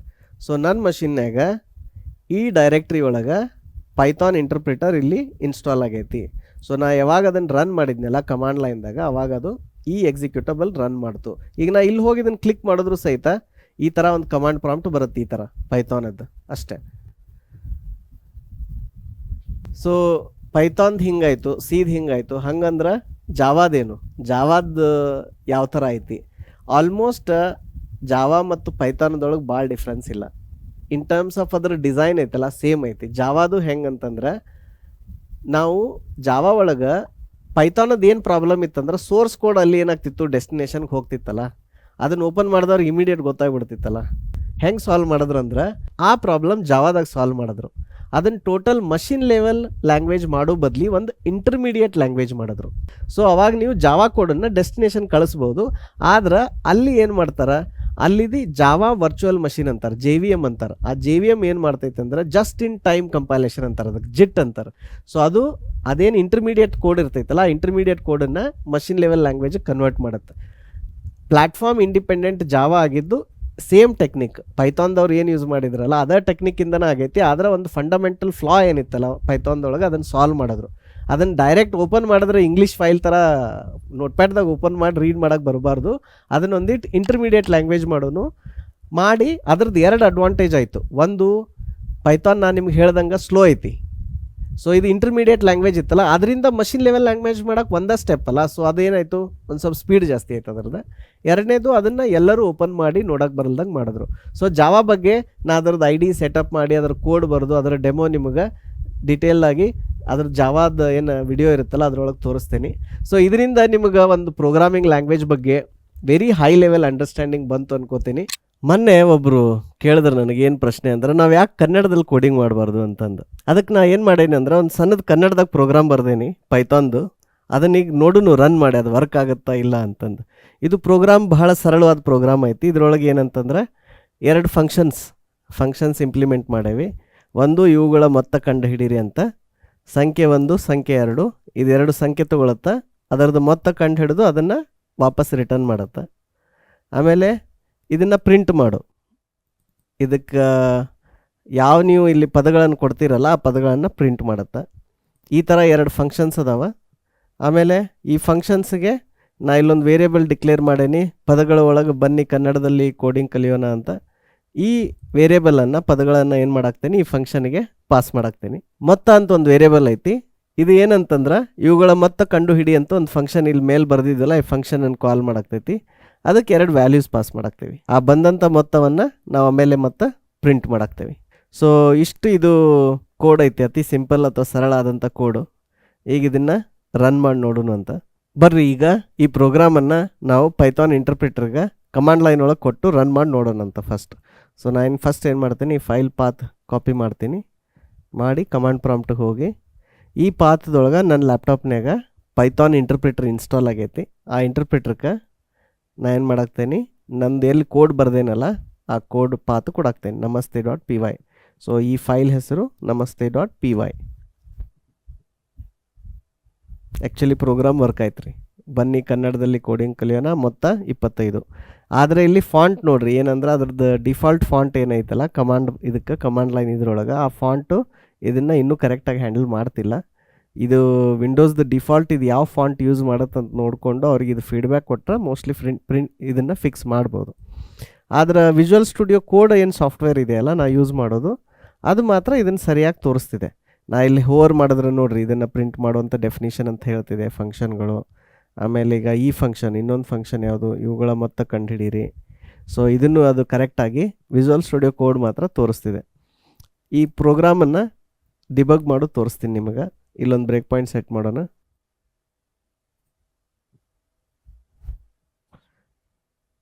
ಈಗ ಫಸ್ಟ್ ಏನಾಗುತ್ತೆ, ಅದು 2 ಫಂಕ್ಷನ್ ನೋಡುತ್ತಾ, ನೋಡಿ ಓಕೆ ಇದು 2 ಫಂಕ್ಷನ್ ಅದ ಅಂಥೇಳಿ ಡಿಬಗರ್ ಏನು ಮಾಡುತ್ತಾ, ಅದನ್ನು ಸ್ಕಿಪ್ ಮಾಡಿ ಲೈನ್ ನಂಬರ್ 10ಗೆ ಬರುತ್ತೆ. ಲೈನ್ ನಂಬರ್ 10 ಒಳಗೆ ನಮ್ಮದು ಏನು ಮಾಡಾಕ್ತೇವೆ, ಇಲ್ಲೊಂದು ವೇರಿಯೇಬಲ್ ಐತಲ್ಲ ಪದಗಳು. ಸೊ ಈ ವೇರಿಯೇಬಲ್ಗೆ ಈ ಲೈನ್ ಅಸೈನ್ ಆಗ್ತೈತಿ. ಈಗ ನಾವು ಈ ಫಂಕ್ಷನ್ ಕಾಲ್ ಮಾಡ್ತಿದ್ದೀವಿ, ಇದನ್ನು ಪ್ರಿಂಟ್ ಮಾಡುವಂತ. ಈಗ ಇದನ್ನು ಪ್ರಿಂಟ್ ಮಾಡೋ ಫಂಕ್ಷನ್ ಎಲ್ಲಿ ನಾವು ಲೈನ್ ನಂಬರ್ 5ದಾಗ ಡಿಫೈನ್ ಮಾಡಿವಲ್ಲ. ಸೊ ನಾವು ಯಾವಾಗ ನೆಕ್ಸ್ಟ್ ಅಂತೀನಲ್ಲ, ಆಟೋಮೆಟಿಕ್ ಕಂಟ್ರೋಲ್ ಏನಾಗುತ್ತೆ, ಇಲ್ಲಿಂದ ಇಲ್ಲಿ ಜಂಪ್ ಆಗುತ್ತೆ. ಆಮೇಲೆ ಇದನ್ನು ಪ್ರಿಂಟ್ ಮಾಡು ಅನ್ನುವಂಥ ಫಂಕ್ಷನ್ನು ಇಲ್ಲಿ ಕಾಲ್ ಸ್ಟ್ಯಾಕ್ನಾಗ ಬರುತ್ತೆ. ಅಬ್ಸರ್ವ್ ಮಾಡಿರಿ. ಈಗ ನೋಡ್ರಿ ಇಲ್ಲಿ ಏನೇನು ಬದಲಾವಣೆಗಳಾದವು ಅಂತ. ಸೊ ಒಂದೇದು ಇಲ್ಲಿ ಲೋಕಲ್ ವೇರಿಯೇಬಲ್ ಪದಗಳು, ಈ ಫಂಕ್ಷನ್ದಾಗ ನಾವು ಇಲ್ಲಿ ಬಂದಿವಲ್ಲ, ಬಂದ ತಕ್ಷಣ ಪದಗಳು ಅಂತ ಹೇಳಿ ಒಂದು ವೇರಿಯೇಬಲ್ ಕ್ರಿಯೇಟ್ ಆಯಿತು. ಇದು ಸ್ಟ್ರಿಂಗ್, ಆಟೋಮೆಟಿಕ್ಲಿ ಅದರ ಟೈಪ್ ಯಾವುದೈತಿ, ಸ್ಟ್ರಿಂಗ್ ಇದೆ. ಇದರಲ್ಲಿ ಏನು ಸ್ಟ್ರಿಂಗ್ ಸ್ಟೋರ್ ಆಗಿದೆ, ಬನ್ನಿ ಕನ್ನಡದಲ್ಲಿ ಕೋಡಿಂಗ್ ಮಾಡೋಣ ಅಂತ. ಕಾಲ್ ಸ್ಟ್ಯಾಕಲ್ಲಿ ಯಾವ ಫಂಕ್ಷನು, ಇದನ್ನು ಪ್ರಿಂಟ್ ಮಾಡುವನ್ನ ಫಂಕ್ಷನ್ನು ಕಾಲ್ ಸ್ಟ್ಯಾಕ್ನಾಗ ಐತಿ. ಆಮೇಲೆ ಇಲ್ಲಿ ವಾಚ್ ಒಳಗೆ ನಾ ಪದಗಳು ಅಂತ ಹಾಕಿದ್ನಿ, ಹೀಗಾಗಿ ಅಲ್ಲಿ ಏನೇ ವಾಚ್ನಾಗ ಅದಿದೆ ಅಂತ ಇದು ತೋರಿಸ್ತಿದೆ. ಈಗ ಏನಾಗುತ್ತೆ, ಇದನ್ನು ಲೈನ್ ಎಕ್ಸಿಕ್ಯೂಟ್ ಮಾಡಿದ್ರೆ ನೀವಿಲ್ಲಿ ಕನ್ಸೋಲಲ್ಲಿ ನೋಡ್ಬೋದು, ಇಲ್ಲಿ ಕೆಳಗಡೆ. ಅವಾಗ ಏನಾಗುತ್ತೆ, ಇದೇನು ಪ್ರಿಂಟ್ ಫಂಕ್ಷನ್ ಐತಲ್ಲ, ಇದು ಪೈಥಾನ್ ಸ್ಟ್ಯಾಂಡರ್ಡ್ ಲೈಬ್ರರಿ ಫಂಕ್ಷನ್. ಇದೇನು ಮಾಡುತ್ತೆ, ಇಲ್ಲಿ ಕನ್ಸೋಲ್ ಒಳಗೆ ಪ್ರಿಂಟ್ ಮಾಡುತ್ತೆ. ಈಗ ಇಲ್ಲಿ ಪ್ರಿಂಟ್ ಆಯ್ತು ನೋಡ್ರಿ. ಇದು ಅಫ್ಕೋರ್ಸ್ ಫಾಂಟ್ ಇದು ಪ್ರಿಂಟಿಂಗ್ ಒಂದು ಸ್ವಲ್ಪ ಕರೆಕ್ಟ್ ಇಲ್ಲ ಈಗ ಅದರದ್ದು, but actually it printed and ran the code. ಈಗ ನಾವು ನೆಕ್ಸ್ಟ್ ಲೈನ್ಗೆ ಹೋಗೋಣ. ಇಲ್ಲಿ ಇವುಗಳ ಮೊತ್ತ ಕಂಡು ಹಿಡಿ, ಇದು ಫಂಕ್ಷನ್ ಹೆಸರು. ಈ ಫಂಕ್ಷನ್ ಎಲ್ಲಿ ಇಂಪ್ಲಿಮೆಂಟ್ ಮಾಡಿವಿ, ಇಲ್ಲಿ ಲೈನ್ ನಂಬರ್ 2 ಒಳಗೆ. ಸೊ ಕಂಟ್ರೋಲ್ ಇಲ್ಲಿ ಬರುತ್ತಾ, ನಾವು ನೆಕ್ಸ್ಟ್ ಹೋದಾಗ ಇದ್ರಾಗ 10 ಮತ್ತು 15 ಸಂಖ್ಯೆಯನ್ನು ಪಾಸ್ ಮಾಡ್ತಿದ್ದೀವಿ. ಸೊ ಈಗ ಇಲ್ಲಿ ಕಂಟ್ರೋಲ್ ಇಲ್ಲಿ ಬಂತು. ಈಗ ಇಲ್ಲಿ ನೋಡ್ರಿ, ಲೋಕಲ್ ವೇರಿಯೇಬಲ್ ಸಂಖ್ಯೆ 2 ಸಂಖ್ಯೆ 1, ಇದ್ರ ಡೇಟಾ ಟೈಪ್ ಏನಿದೆ, ಇಂಟೀಜರ್ ಇದೆ. ಇವೆರಡು ಆ್ಯಡ್ ಆಗ್ತಾವೆ. ನೀವು ಬೇಕಿದ್ರೆ ಇಲ್ಲಿ ವಾಚ್ನಾಗ ಸದ್ಯಕ್ಕೆ ಈ ಏನು ಸಂಖ್ಯೆ 1 ಐತಲ್ಲ, ಇದನ್ನ ಇಲ್ಲಿ ವಾಚ್ದಾಗ ಹಾಕಿದ್ರೆ ನಿಮ್ಮ ಮೆಮೊರಿ ಒಳಗೆ ಅಲ್ಲಿ ಏನು ವ್ಯಾಲ್ಯೂ ಐತಿ ಅಂತ ನಿಮ್ಗೆ ಕಾಣುತ್ತೆ. ಈಗ ಇವೆರಡು ಥರದ್ದು ಸಮ್ ಕ್ಯಾಲ್ಕುಲೇಟ್ ಆಗಿ ಈ ವ್ಯಾಲ್ಯೂ ಮತ್ತೆ ರಿಟರ್ನ್ ಆಗುತ್ತೆ. ಆ ಬಂದಂಥ ವ್ಯಾಲ್ಯೂ ಈಗ ಮೊತ್ತದೊಳಗೆ ಕೊಡುತ್ತೆ. ಈಗ ಅದು ನಾವು ಆ ಫಂಕ್ಷನಿಂದ ಹೊರಗೆ ಬಂದಿವಲ್ಲ, ಆ ವೇರಿಯೇಬಲ್ಸಲ್ಲಿ ಸ್ಟ್ಯಾಕ್ ಒಳಗೆ ಅಲೋಕೇಟ್ ಆಗಿರುತ್ತೆ. ಅದಕ್ಕೆ ಇಲ್ಲಿ ಈಗ ಎರರ್ ಬರ್ತಿದೆ. ಏನಂತಂದು ಇವೆರಡು ವೇರಿಯೇಬಲ್ ಇಲ್ಲ ಅಂತ ಎರರ್ ಬರ್ತಿದೆ. ಬಟ್ ಇಲ್ಲಿ ಯಾಕೆ ಎರರ್ ಬರ್ತಿಲ್ಲ ಅಂದರೆ ಇದು ಗ್ಲೋಬಲ್ ಐತಿ. ಇದು ಗ್ಲೋಬಲ್ ವೇರಿಯೇಬಲ್ ಇರೋದ್ರಿಂದ ಇಲ್ಲಿ ಅದು ಇನ್ನೂ ನಿಮ್ಗೆ ಕರೆಕ್ಟಾಗಿ ತೋರಿಸ್ತಿದೆ. ಈಗ ಮೊತ್ತ ನೀವು ವಾಚ್ನಾಗ ಹಾಕಿ ನೋಡ್ರಿ, ಅದರೊಳಗೆ ಬಂದು ಈಗ ನಾವು ಈ ಲೈನ್ ಎಕ್ಸಿಕ್ಯೂಟ್ ಮಾಡಿದ್ಮೇಲೆ ಬಂದಂಥ ವ್ಯಾಲ್ಯೂ ಇದಕ್ಕೆ ಅಸೈನ್ ಆಗುತ್ತೆ. ಇಲ್ಲಿ ಅಬ್ಸರ್ವ್ ಮಾಡಿರಿ ಮೊತ್ತ ಏನಾಗುತ್ತಂತ. ಸೊ ಆಟೋಮೆಟಿಕ್ಲಿ ಆ ಎರಡು ಸಂಖ್ಯೆಗಳ ಮೊತ್ತ 10 ಮತ್ತು 15 25 ಇದರೊಳಗೆ ಬಂತಿಲ್ಲಿ. ಆಮೇಲೆ ಇದು end of the program. So ಈ ಥರ ನಾವು ಬೇಕಿದ್ರೆ ಕನ್ನಡದಲ್ಲೂ ಬರಿಬೋದು. ಕಂಪೈಲರ್ ಅಥವಾ ಇದು ಪೈಥಾನ್ ಇಂಟರ್ಪ್ರಿಟರ್ ಮಾತ್ರ ಏನು ಇದನ್ನು ಸಪೋರ್ಟ್ ಮಾಡ್ತಿದೆ. ಮತ್ತು ಇದೇ ರೀತಿ ಬೇರೆ ಬೇರೆ ಲ್ಯಾಂಗ್ವೇಜ್ ಸಪೋರ್ಟ್ ಮಾಡುತ್ತಾ ಅಂತಂದು ನಾವು ನೋಡೋಣ.